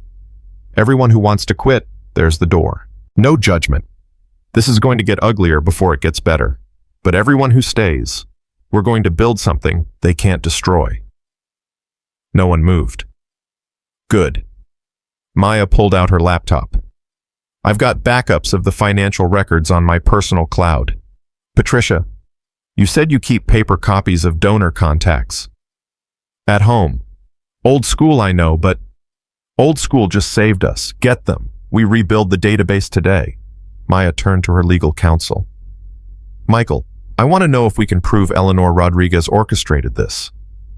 That's a serious accusation. I'm serious. Find me evidence. Find me witnesses. Find me something that connects her to this. But what Maya didn't know was that Eleanor had been very careful, had used intermediaries, had paid in cash, had left no trail that could lead back to her. Because Eleanor Rodriguez hadn't survived 40 years of cutthroat society by being sloppy. The rebuilding took 2 weeks. 2 weeks of 18-hour days of recreating files from memory, of calling donors to apologize and repitch programs. Maya worked until her eyes burned and her hands cramped, and her children asked why mommy was always so tired. Because I'm building something important, baby, she told Sarah one night, tucking her into bed in their apartment above the garage. More important than us. The question hit like a fist. Maya pulled Sarah close. Nothing is more important than you and Tommy. Nothing. This foundation, it's for you. So you grow up in a world where people like Grandma Eleanor don't get to throw people away. I don't like Grandma Eleanor. I know, sweetheart. Do you think she'll ever love us? Maya's throat closed. Because how do you tell a 6-year-old that some people are incapable of love? That wealth and status had frozen Eleanor's heart so completely that even her own grandchildren couldn't warm it. I think Grandma Eleanor loves what she wants you to be. She just can't see who you actually are. That's sad. It is, baby. It really is. But what Sarah didn't know, what none of them knew, was that Eleanor's latest move was already in motion. And in 72 hours, Maya would find herself in a fight that would require every ounce of strength she'd built. The foundation's official launch was scheduled for a Saturday morning, a grand opening at their newly renovated office space, with press coverage, major donors, and city officials. Maya had spent 3 weeks preparing, and now everything hung on this one event. The night before the launch, Whitmore called with news that made Maya's blood run cold. Maya Eleanor's filed a lawsuit. She's claiming that Marcus's offshore accounts were actually trust funds that belonged to the Rodriguez estate. She's demanding full disclosure of all assets and a forensic accounting. Can she do that? She can try. It's a nuisance suit she'll lose, but the timing is deliberate. She's trying to overshadow your launch, create doubt in donors' minds about the legitimacy of the foundation's funding. Maya's hands clenched. So, we fight it. We will. But Maya, there's more. She's also filed for emergency visitation rights with Tommy and Sarah. Claims you're so focused on the foundation that you're neglecting the children. That's insane. I know, but she's got statements from the school counselor about Tommy acting out in class. From a neighbor who claims the kids are left alone at night. It's all circumstantial and mostly fabricated, but combined with the lawsuit, she's building a narrative. Maya felt the walls closing in. She's trying to bury me. She's trying, but here's what she doesn't know. Whitmore's voice hardened. I've been doing my own digging. Eleanor's finances aren't as solid as she pretends. The Rodriguez estate has been hemorrhaging money for years. Bad investments, expensive lifestyle, declining business revenue. She's land rich and cash poor, and if we push, we might find things she doesn't want exposed. Like what? Tax irregularities. Questionable charitable deductions. Offshore accounts of her own that she's failed to report. Maya, the Rodriguez family, has been playing fast and loose with IRS regulations for years. If we investigate, we'll find dirt. Maya thought about Marcus. About what he'd want, about the difference between winning and destroying. Do it, not to hurt her, but to protect us. If Eleanor wants to dig into my finances, she'd better be ready for me to dig into hers. Understood. I'll file the countersuit on Monday. But Monday felt very far away when Maya had to wake up Saturday morning and smile for cameras while Eleanor's lawsuit hung over her head like a guillotine. The foundation launch was beautiful. Media showed up. Donors wrote checks. City officials gave speeches about community investment and social responsibility. Maya stood at the podium and talked about Marcus's vision about helping people who'd been forgotten about building something that mattered. And through it all, she felt Eleanor's lawsuit like a knife between her shoulder blades. Then, halfway through the event, something extraordinary happened. A man walked in late 50s expensive suit, the kind of presence that made people turn and stare. He approached Maya during a break in the programming. "Mrs. Rodriguez, I'm David Brennan. I saw your press conferences, read about what you're trying to build. Thank you for coming, Mr. Brennan. I'm here to help. My company, Brennan Industries, wants to partner with the foundation. We'll match your funding dollar for the first year. $50 million. Maya's world tilted. "I'm sorry, what? $50 million. Matched funding. Because what you're doing matters, and because..." His voice softened. "My daughter aged out of foster care. She didn't make it. Drugs, homelessness, and then one night she just didn't wake up. She was 19 years old." Tears stung Maya's eyes. "I'm so sorry." "Don't be sorry. Save the next one. Save 100 of them. Save all of them you can." David's hand trembled as he wrote the check. "My daughter's name was Rachel. I'd like to endow a program in her memory, housing for young women aging out of the system. Whatever it takes to keep them safe." Maya took the check with shaking hands. $50 million. In one moment, the foundation's capacity had just doubled. "We'll save as many as we can," she whispered. "I promise." After David left, Patricia grabbed Maya's arm. "Do you understand what just happened? That's David Brennan, tech billionaire. He just gave us credibility that money can't buy. He gave us his grief." Maya folded the check carefully. "That's worth more than credibility." But what Maya didn't know was that Eleanor was watching the launch on live stream from her mansion across town. Watching the donations pour in. Watching the press coverage. Watching Maya transform from a victim into someone powerful. And with each passing minute, Eleanor's rage grew until it consumed everything else. That night, Eleanor made a phone call that would change everything. "Gerald, I don't care what it costs. I want that woman destroyed, completely. Use every resource we have. Dig up dirt on her past. Find former foster families willing to testify that she was troubled. Find old boyfriends who'll claim she was always after money. I want her credibility shredded. Mrs. Rodriguez, that kind of investigation is expensive. I have money." "Actually, you don't. Not liquid capital. The estate is leveraged. The house has a second mortgage. The investments.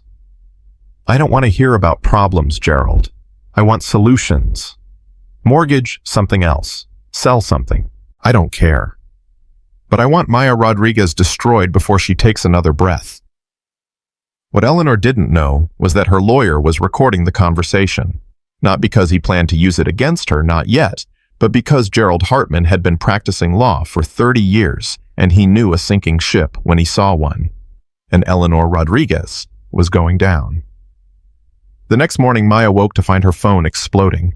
Text messages, emails, voicemails, all saying the same thing. "Have you seen the video?" She opened her laptop, pulled up YouTube, and felt her stomach drop. Someone had uploaded footage from Eleanor's mansion, security camera footage showing Eleanor screaming at staff, throwing objects, calling Maya every vicious name imaginable, and the audio crystal clear of Eleanor ordering her lawyer to destroy that woman by any means necessary. The video had gone viral, 2 million views in 12 hours. Comment sections filled with outrage, with support for Maya, with disgust at Eleanor's behavior. Maya's phone rang. "Whitmore. Tell me you didn't leak that video." "I didn't. I swear." Maya's hands shook. "Jonathan, where did it come from?" "My best guess. Someone on Eleanor's staff. Someone who got tired of being treated like trash. Someone who wanted the world to see who Eleanor really is." Maya watched the video again. Watched Eleanor's rage. watched the mask slip completely, and felt something unexpected. Not triumph, not satisfaction, pity. Because Eleanor Rodriguez was a woman who'd spent her entire life believing that money and status made her better than everyone else. And now the world could see the truth, that underneath the diamonds and the mansion and the perfect hair was just a bitter, broken woman who'd never learned to love. "What do we do?" Maya asked. "Nothing. We let it play out." Eleanor just destroyed herself far more effectively than we ever could.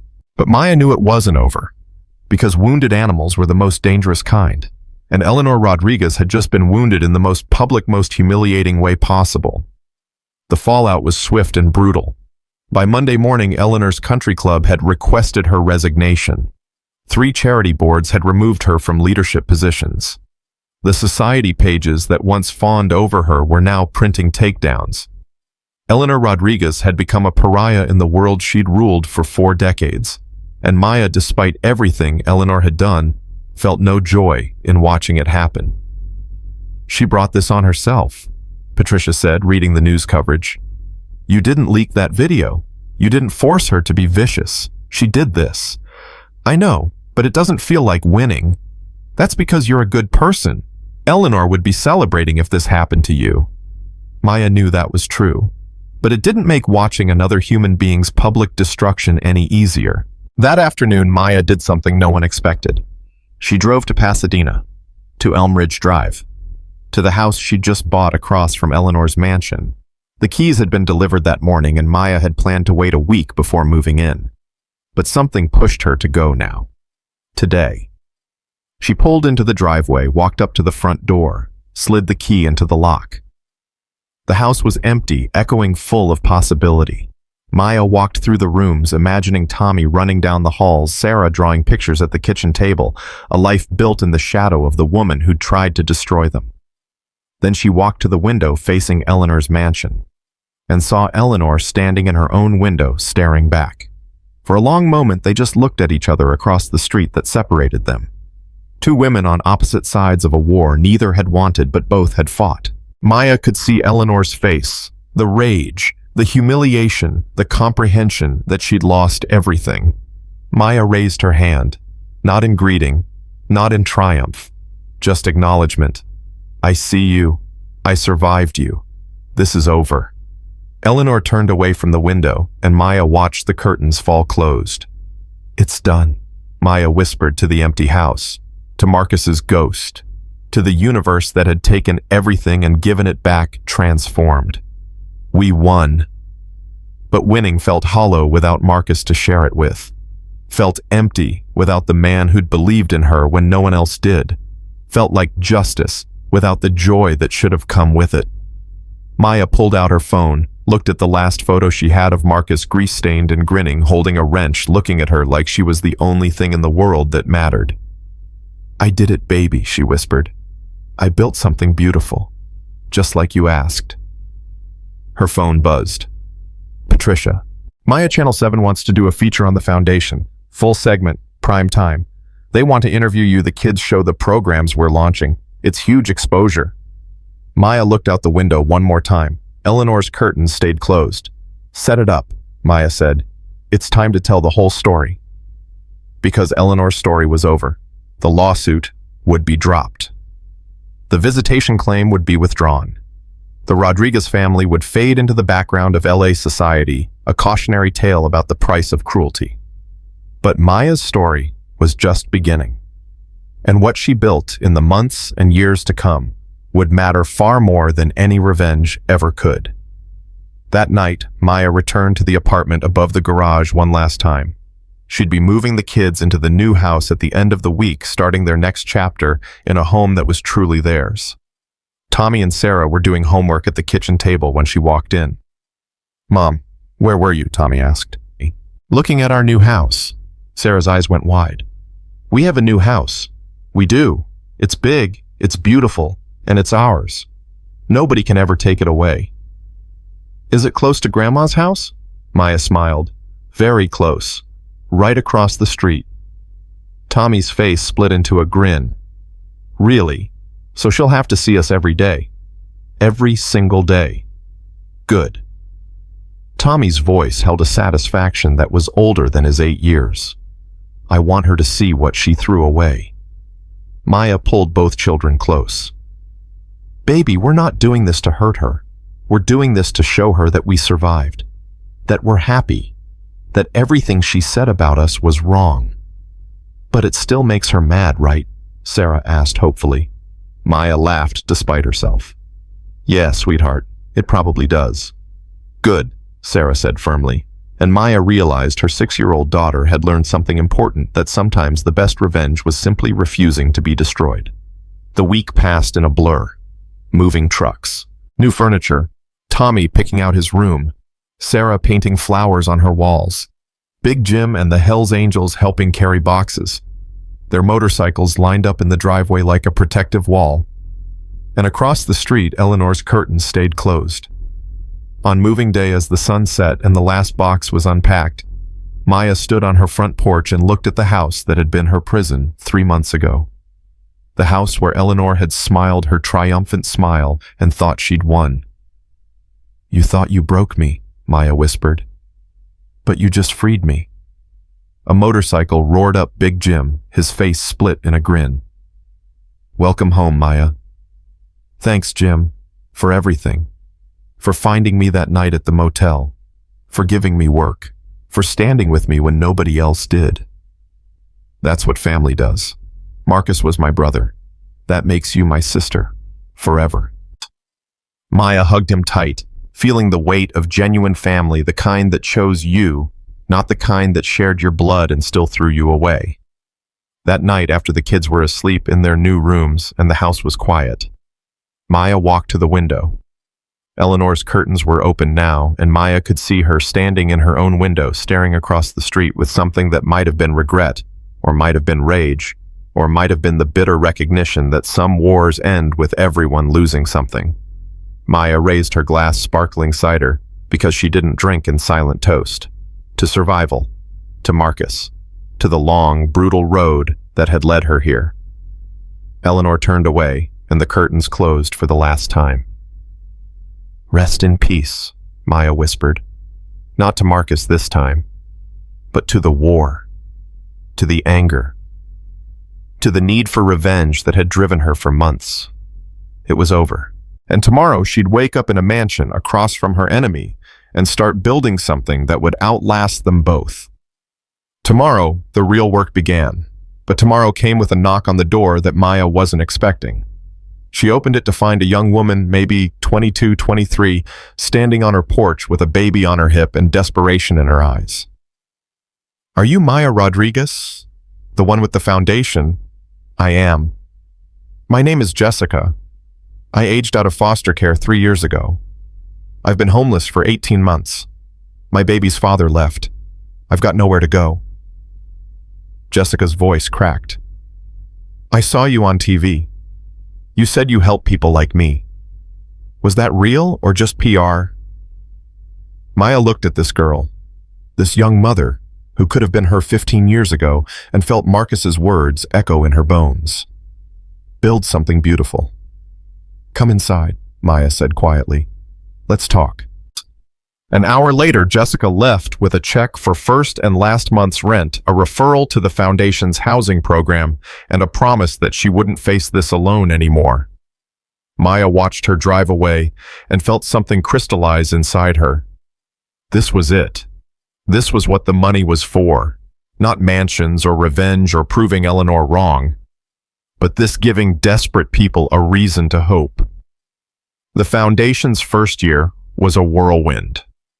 Maya opened 3 transitional housing facilities in Los Angeles, Phoenix, and Austin, housed 87 families, placed 243 foster youth in job training programs, funded therapy for veterans struggling with PTSD.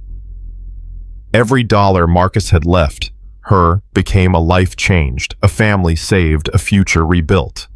But success brought scrutiny. And scrutiny brought Eleanor back into Maya's life in ways she never expected.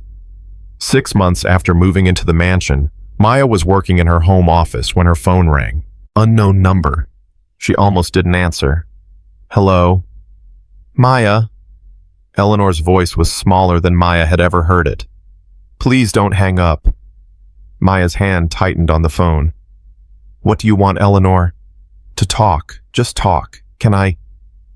Eleanor's voice broke slightly. Can I come over? Please.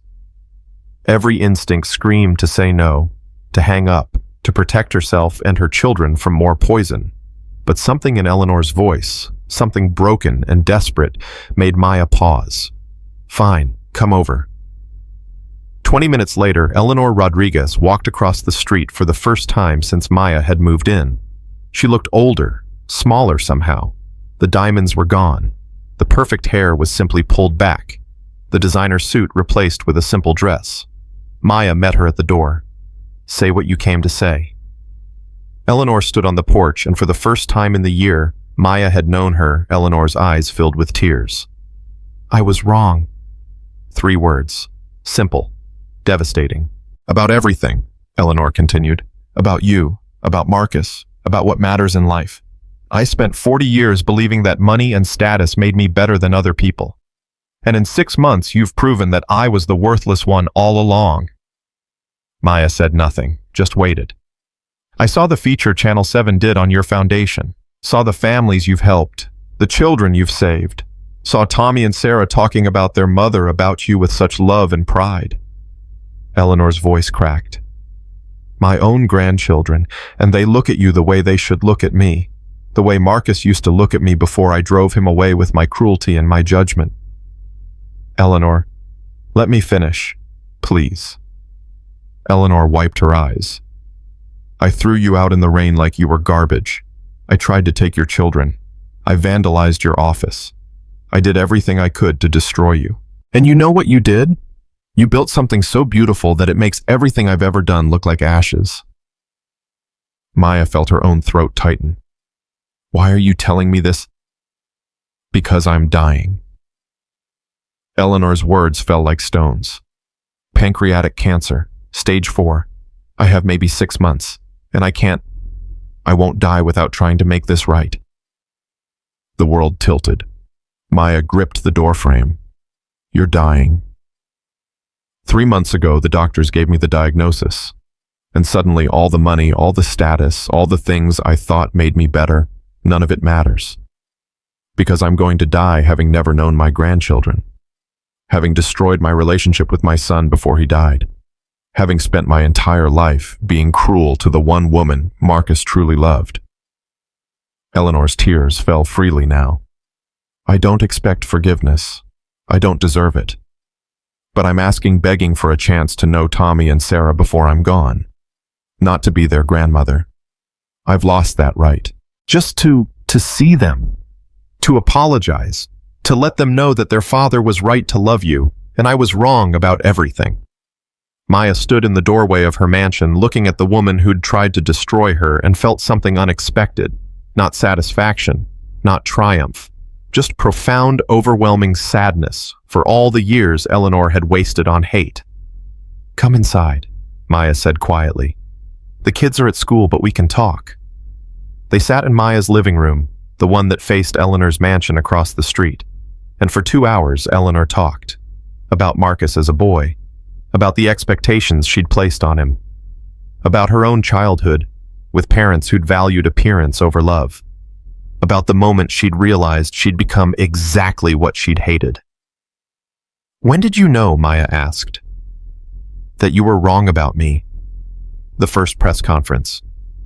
When you stood up there and told the truth about Marcus's letters, about his love for you, about building something that mattered. Eleanor's voice was barely a whisper. I watched that and I realized I'd spent my entire life building nothing, just money and status and emptiness. You'd been homeless for 2 weeks and you had more purpose than I'd found in 67 years.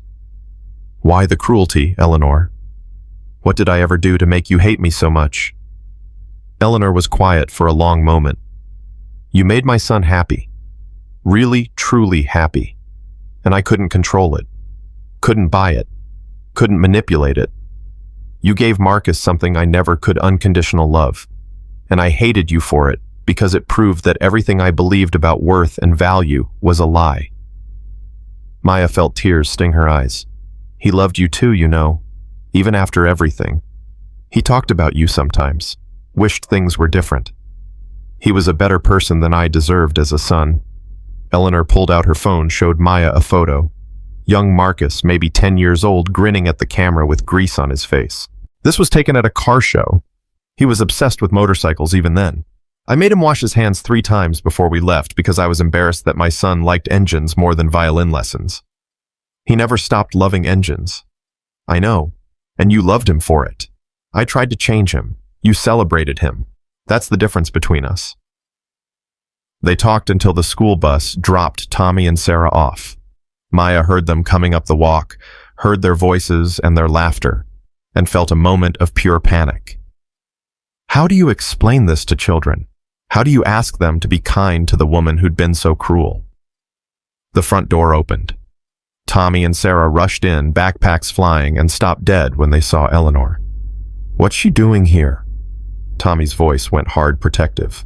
Tommy, it's okay. No, it's not okay. She tried to take us away. She was mean to you. Why is she in our house? Eleanor stood slowly, faced her grandson with tears streaming down her face. You're right. Everything you just said is true. I was cruel to your mother. I tried to take you away. I was wrong about everything, and I'm here to apologize. Tommy stared at her, suspicious and angry, and so much like Marcus that Maya's heart ached. Why should we believe you? You shouldn't. I haven't given you any reason to trust me, but I'm asking anyway because... Eleanor's voice broke. Because I'm dying, and I don't want to die without telling you the truth. Your father was right. Your mother is extraordinary, and I was too blind and too cruel to see it until it was too late. Sarah moved closer to Maya. You're dying.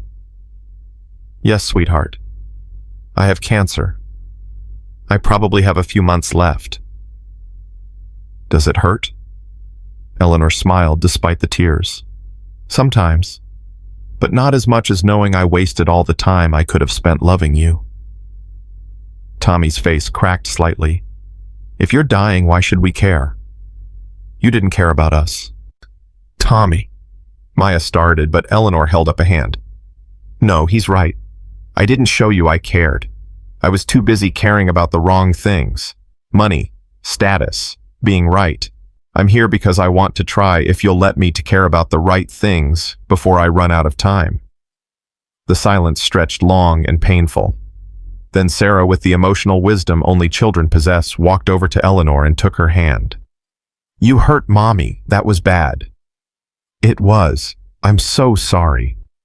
But Daddy used to say everyone deserves a second chance, even people who don't deserve it. Sarah looked up at Eleanor with Marcus's eyes. Is that true? Eleanor dropped to her knees eye level with her granddaughter and sobbed. Your father was wiser than I ever gave him credit for. Yes, baby. That's true. Then you can have a second chance. But if you're mean to Mommy again, you have to leave forever. Deal. Tommy stood rigid, arms crossed. I'm not ready to forgive you. I understand. Eleanor looked at him with something like respect. You're protecting your mother. That makes you a good son. Take all the time you need. But what none of them knew was that Eleanor's time was running out faster than anyone expected. And the next 3 months would force all of them to confront what forgiveness really meant. Eleanor started showing up every Tuesday afternoon. At first, she just sat in the living room while Tommy and Sarah did homework, not speaking unless spoken to, careful and quiet, and so different from the woman who'd thrown them out in the rain. Gradually, Sarah warmed up, asked Eleanor about Marcus as a child, about family history, about the mansion across the street that now sat mostly empty. Tommy held out longer, watched Eleanor with suspicious eyes, tested her with questions designed to expose cruelty. Why did you call my mom trash? Eleanor didn't flinch. Because I was cruel and wrong. Because I judged her for being poor when poverty isn't a moral failing. It's a circumstance. Your mother survived things I can't even imagine, and instead of respecting her strength, I attacked her for it. Do you still think she's trash? I think she's the strongest, most remarkable woman I've ever met, and I think your father was the smartest man alive for loving her." Slowly, grudgingly, Tommy started to soften. But Maya watched it all with mixed emotions. Part of her wanted to protect her children from Eleanor's toxicity. Part of her wanted Eleanor to suffer the way she'd made Maya suffer. And part of her, the part that sounded like Marcus, whispered that forgiveness wasn't about Eleanor deserving it. It was about Maya choosing freedom over bitterness. 2 months into Eleanor's visits, Maya came home to find Eleanor and Sarah in the kitchen making cookies. Actually making cookies, flour everywhere, chocolate chips scattered across the counter. Sarah's laughter filling the room. "Mom, look, Grandma's teaching me her secret recipe." Grandma. The word hit Maya like a physical blow. She'd never heard Sarah call Eleanor that before. Eleanor looked up, flour on her hands, and her eyes asked permission. "Is this okay?" Maya nodded slowly. Because it was okay. Because Sarah deserved grandparents who loved her, even if one of those grandparents had a complicated, painful history with her mother. That night after Eleanor left, Tommy climbed into Maya's lap, too big for it really, but still her baby. "Are you mad that Sarah called her grandma?" "No, sweetheart." "Are you?" "I don't know. It feels wrong. After everything she did." Maya stroked his hair. "Your sister is 6. She wants a grandmother. And Eleanor's trying. Really trying. That doesn't erase what she did, but it's something." "Do you forgive her?" Maya thought about that. About forgiveness and justice, and whether the two could coexist. "I'm working on it. Forgiveness isn't something that happens all at once. It's something you choose every day, even when it's hard. Especially when it's hard." "Did Daddy forgive her for being mean to you?" "I think so. Your dad had a big heart. Bigger than mine sometimes." Tommy was quiet for a long moment. "I'm trying to have a big heart too, but it's really hard." "I know, baby. It's okay to take your time." But time was the one thing Eleanor didn't have. And when the phone call came 3 weeks later, it came too soon for anyone to be ready. Maya was at the foundation office when her phone rang. Richard Rodriguez, a man who'd barely spoken to her since the custody hearing. "Maya, Eleanor's in the hospital. She collapsed this morning. The doctors say," his voice cracked, "they say it's a matter of days. She's asking for you and the children." Maya's stomach dropped. "I'll be there in 20 minutes. She picked up Tommy and Sarah from school, drove to Cedars-Sinai, explained as gently as she could that Eleanor was dying. Really dying. Not someday in the future dying, but right now we need to say, goodbye dying. Sarah cried. Tommy went silent and still. And Maya drove with her hands white-knuckled on the wheel, wondering how you prepare children to watch someone die when you're barely prepared yourself. Eleanor's hospital room was too white, too sterile, too full of machines that beeped and whirred. Richard sat beside the bed, holding his wife's hand, looking 20 years older than he had 3 months ago. Eleanor opened her eyes when they walked in. "You came." "Of course we came." Maya pulled chairs close for the kids. "How are you feeling?" "Tired. So tired." Eleanor's eyes found Sarah, then Tommy. "Come here, babies. Please." Sarah climbed onto the bed, immediately careful of the tubes and wires. Tommy hung back, uncertain. "It's okay," Maya whispered. "Say what you need to say." Tommy approached, slowly took Eleanor's other hand. "I'm sorry you're dying, Grandma." The word grandma from his mouth for the first time. Eleanor's tears fell. "Don't be sorry, sweetheart. This is just what happens. But I'm grateful, so grateful, that you let me know you before I go." Eleanor looked at Maya. "You raised extraordinary children. Marcus would be so proud. He'd be proud of you too, for trying. I didn't try hard enough, didn't start soon enough. But thank you for letting me try it all." Eleanor's breathing was labored now. "Maya, I need you to do something for me." "What?" "The mansion. I'm leaving it to you. And the estate, what's left of it after the lawyers take their cut. I want Tommy and Sarah to have it. Not because I think it makes up for anything, but because it was Marcus's home once, and it should belong to his children." Maya's throat closed. Eleanor, please, let me do this one thing right. Let me leave something behind that matters. You're leaving more than property. You're leaving the example that people can change, that it's never too late to choose love over pride. That's worth more than any mansion. Eleanor smiled weakly. When did you get so wise? I learned from watching you. Watching me fail, you mean? Watching you try.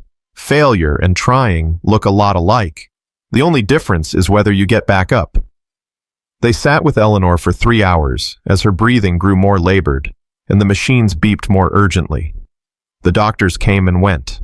Richard cried quietly in the corner, and Maya held her children while they said goodbye to a grandmother they'd barely gotten to know. Finally, as the sun set through the hospital window, Eleanor squeezed Maya's hand. Tell Marcus when you talk to him. Tell him I'm sorry. Tell him he was right about everything. You can tell him yourself, Maya whispered. I think he's waiting for you. Eleanor's eyes fluttered closed. Her breathing slowed. And at 7:34 p.m. on a Tuesday in October, Eleanor Rodriguez died holding the hands of the family she'd once thrown away. Sarah sobbed into Maya's chest. Tommy stood rigid, tears streaming silently. And Maya looked at Richard across the bed and saw not an enemy, but a broken old man who'd lost his son, and now his wife, and had nothing left but regrets. I'm sorry, Richard said quietly, for all of it.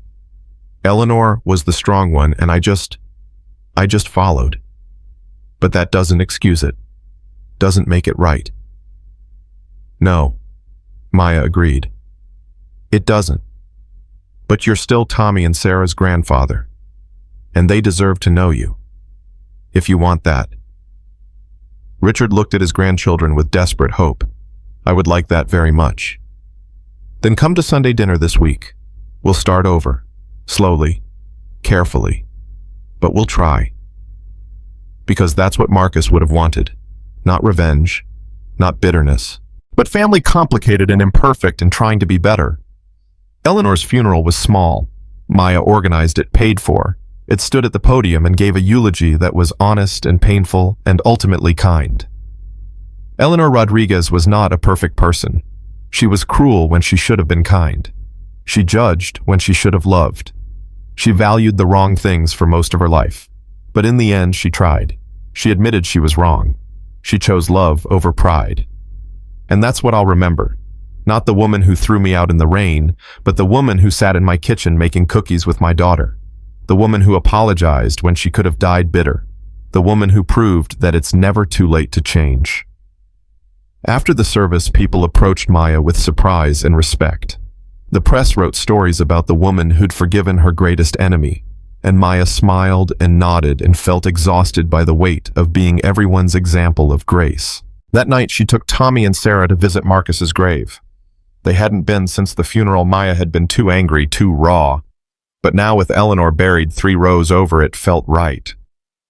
Hey, baby, Maya whispered to the headstone. I did what you asked. I built something beautiful. The foundation just hit 100 families housed, 200 kids in job training, 3 new facilities opening next month. And your mother, her voice caught. Your mother died knowing she was wrong, died trying to be better. I think you'd be proud of that. Tommy placed flowers on the grave. Dad, I miss you every day, but Mom's taking care of us. She's strong like you said she was, and I'm going to be strong too. I'm going to help people like she does, like you wanted. Sarah drew a picture stick figures of their family, including one with angel wings that she labeled Daddy. I wish you could see our new house. It's really big, and we have a dog now. His name is Marcus, like you. And Mommy says you're proud of us. Are you proud, Daddy? Maya pulled both children close as the sun set over the cemetery.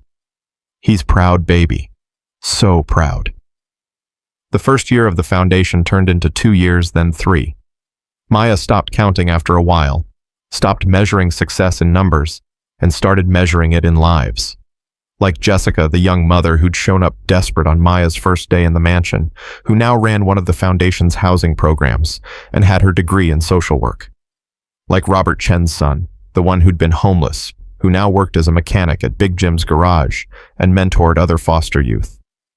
Like the 200, then 500, then 1,000 families who'd found hope in the programs Marcus's money had built. Tommy grew tall and serious, volunteering at the foundation after school, already planning to study nonprofit management in college. Sarah became an artist, painting murals for the foundation's housing facilities.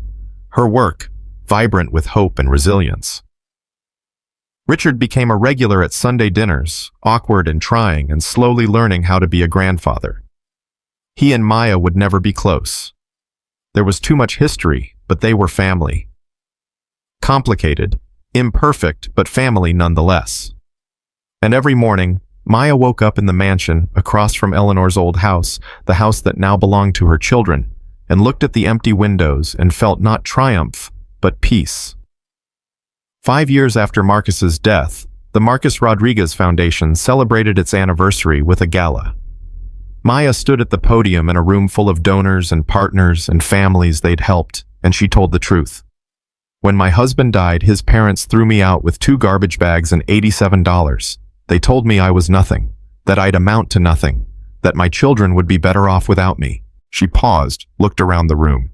They were wrong, but more importantly, I was wrong. I thought success meant proving them wrong, making them see my worth, watching them regret their cruelty. Maya's voice strengthened. But real success isn't about revenge. It's about purpose. It's about taking the worst thing that ever happened to you and using it to prevent that thing from happening to someone else. Marcus knew that. He left me money not to make me rich, but to make me powerful. And power without purpose is just wealth. But power with purpose, that changes the world. The room erupted in applause. Maya stepped off the stage and found herself surrounded by people whose lives the foundation had changed. Young mothers who'd found housing, foster kids who'd found hope, veterans who'd found healing. And in all of it, she heard Marcus's voice. Build something beautiful, baby. You did it. That night, Maya drove to the cemetery one last time, sat beside Marcus's grave in the darkness and the silence. I miss you, she whispered. Every day. Tommy has your smile. Sarah has your heart. And I have your dream. I built it, Marcus, just like you asked. It's not perfect, but it's beautiful. And it's helping people. Hundreds of them, thousands eventually. She placed a single rose on the grave. Eleanor's buried 3 rows over. I visit her sometimes too. Tell her about the kids, about the foundation, about all the ways her cruelty accidentally made me stronger. I think she'd be proud. Weird to say about a woman who tried to destroy me, but it's true. The wind whispered through the trees. Maya closed her eyes and felt Marcus's presence not like a ghost, but like a promise kept. I love you, she whispered. Thank you for believing in me when nobody else did. Thank you for giving me the tools to build this life. Thank you for loving me enough to let me prove I didn't need your money to be strong, I just needed your faith. She stood, kissed her fingers, pressed them to the headstone. Rest easy, baby. Your legacy's in good hands. Maya drove home through the quiet streets of Pasadena, past Eleanor's old mansion, now converted into a group home for aging-out foster youth. Because what better revenge than turning a symbol of cruelty into a beacon of hope and pulled into our own driveway. Tommy and Sarah were on the porch waiting. Mom, come on, the movie's about to start. Maya ran up the steps, her children's laughter ringing in the evening air, and felt something settle in her soul. Peace, purpose, power that came not from money, but from choosing love over bitterness, from building instead of destroying, from proving that the woman Eleanor had called trash had always been worth more than diamonds. Because real wealth isn't what you inherit. It's what you build after losing everything. It's the families you save, the hope you create, the legacy you leave behind when you're nothing but ashes and memories. Eleanor had died with regrets. Marcus had died too young. But Maya would live long enough to see her children's children benefit from the foundation, would live long enough to watch thousands of lives transform, would live long enough to prove that being thrown out in the rain was the best thing that ever happened to her. Not because it didn't hurt, but because it forced her to become someone who couldn't be thrown away. That night, as she tucked Sarah into bed, her daughter asked the question that tied everything together. "Mom, are you happy?" Maya thought about Marcus, about Eleanor, about garbage bags in the rain and $40 motels and the long, brutal road that led her here. Thought about Tommy's smile and Sarah's art and the families sleeping in homes the foundation had provided. Thought about Jessica running programs and veterans finding peace and foster kids discovering that maybe, just maybe, they were worth loving after all. "Yes, baby," Maya whispered, kissing her daughter's forehead. "I'm happy, not because I have money, but because I have you and Tommy, because I'm building something that matters, because your daddy believed in me even when I didn't believe in myself. And because I learned that being thrown away doesn't mean you're trash, it just means you're free to become something beautiful." Sarah smiled sleepily. "I love you, Mommy. I love you too, sweetheart. More than all the money in the world." And in that moment, in that truth, Maya Rodriguez finally understood what Marcus had known all along, that her worth had never been measured in dollars or mansions or Eleanor's approval, but in her capacity to love fiercely, survive impossibly, and build something beautiful from the ashes of everything she'd lost. The woman Eleanor threw out in the rain had become the woman Eleanor could never be. Not despite the cruelty, but because of it. Because sometimes the worst things that happen to us become the forge that shapes us into who we were always meant to be. And Maya Rodriguez was always meant to be extraordinary.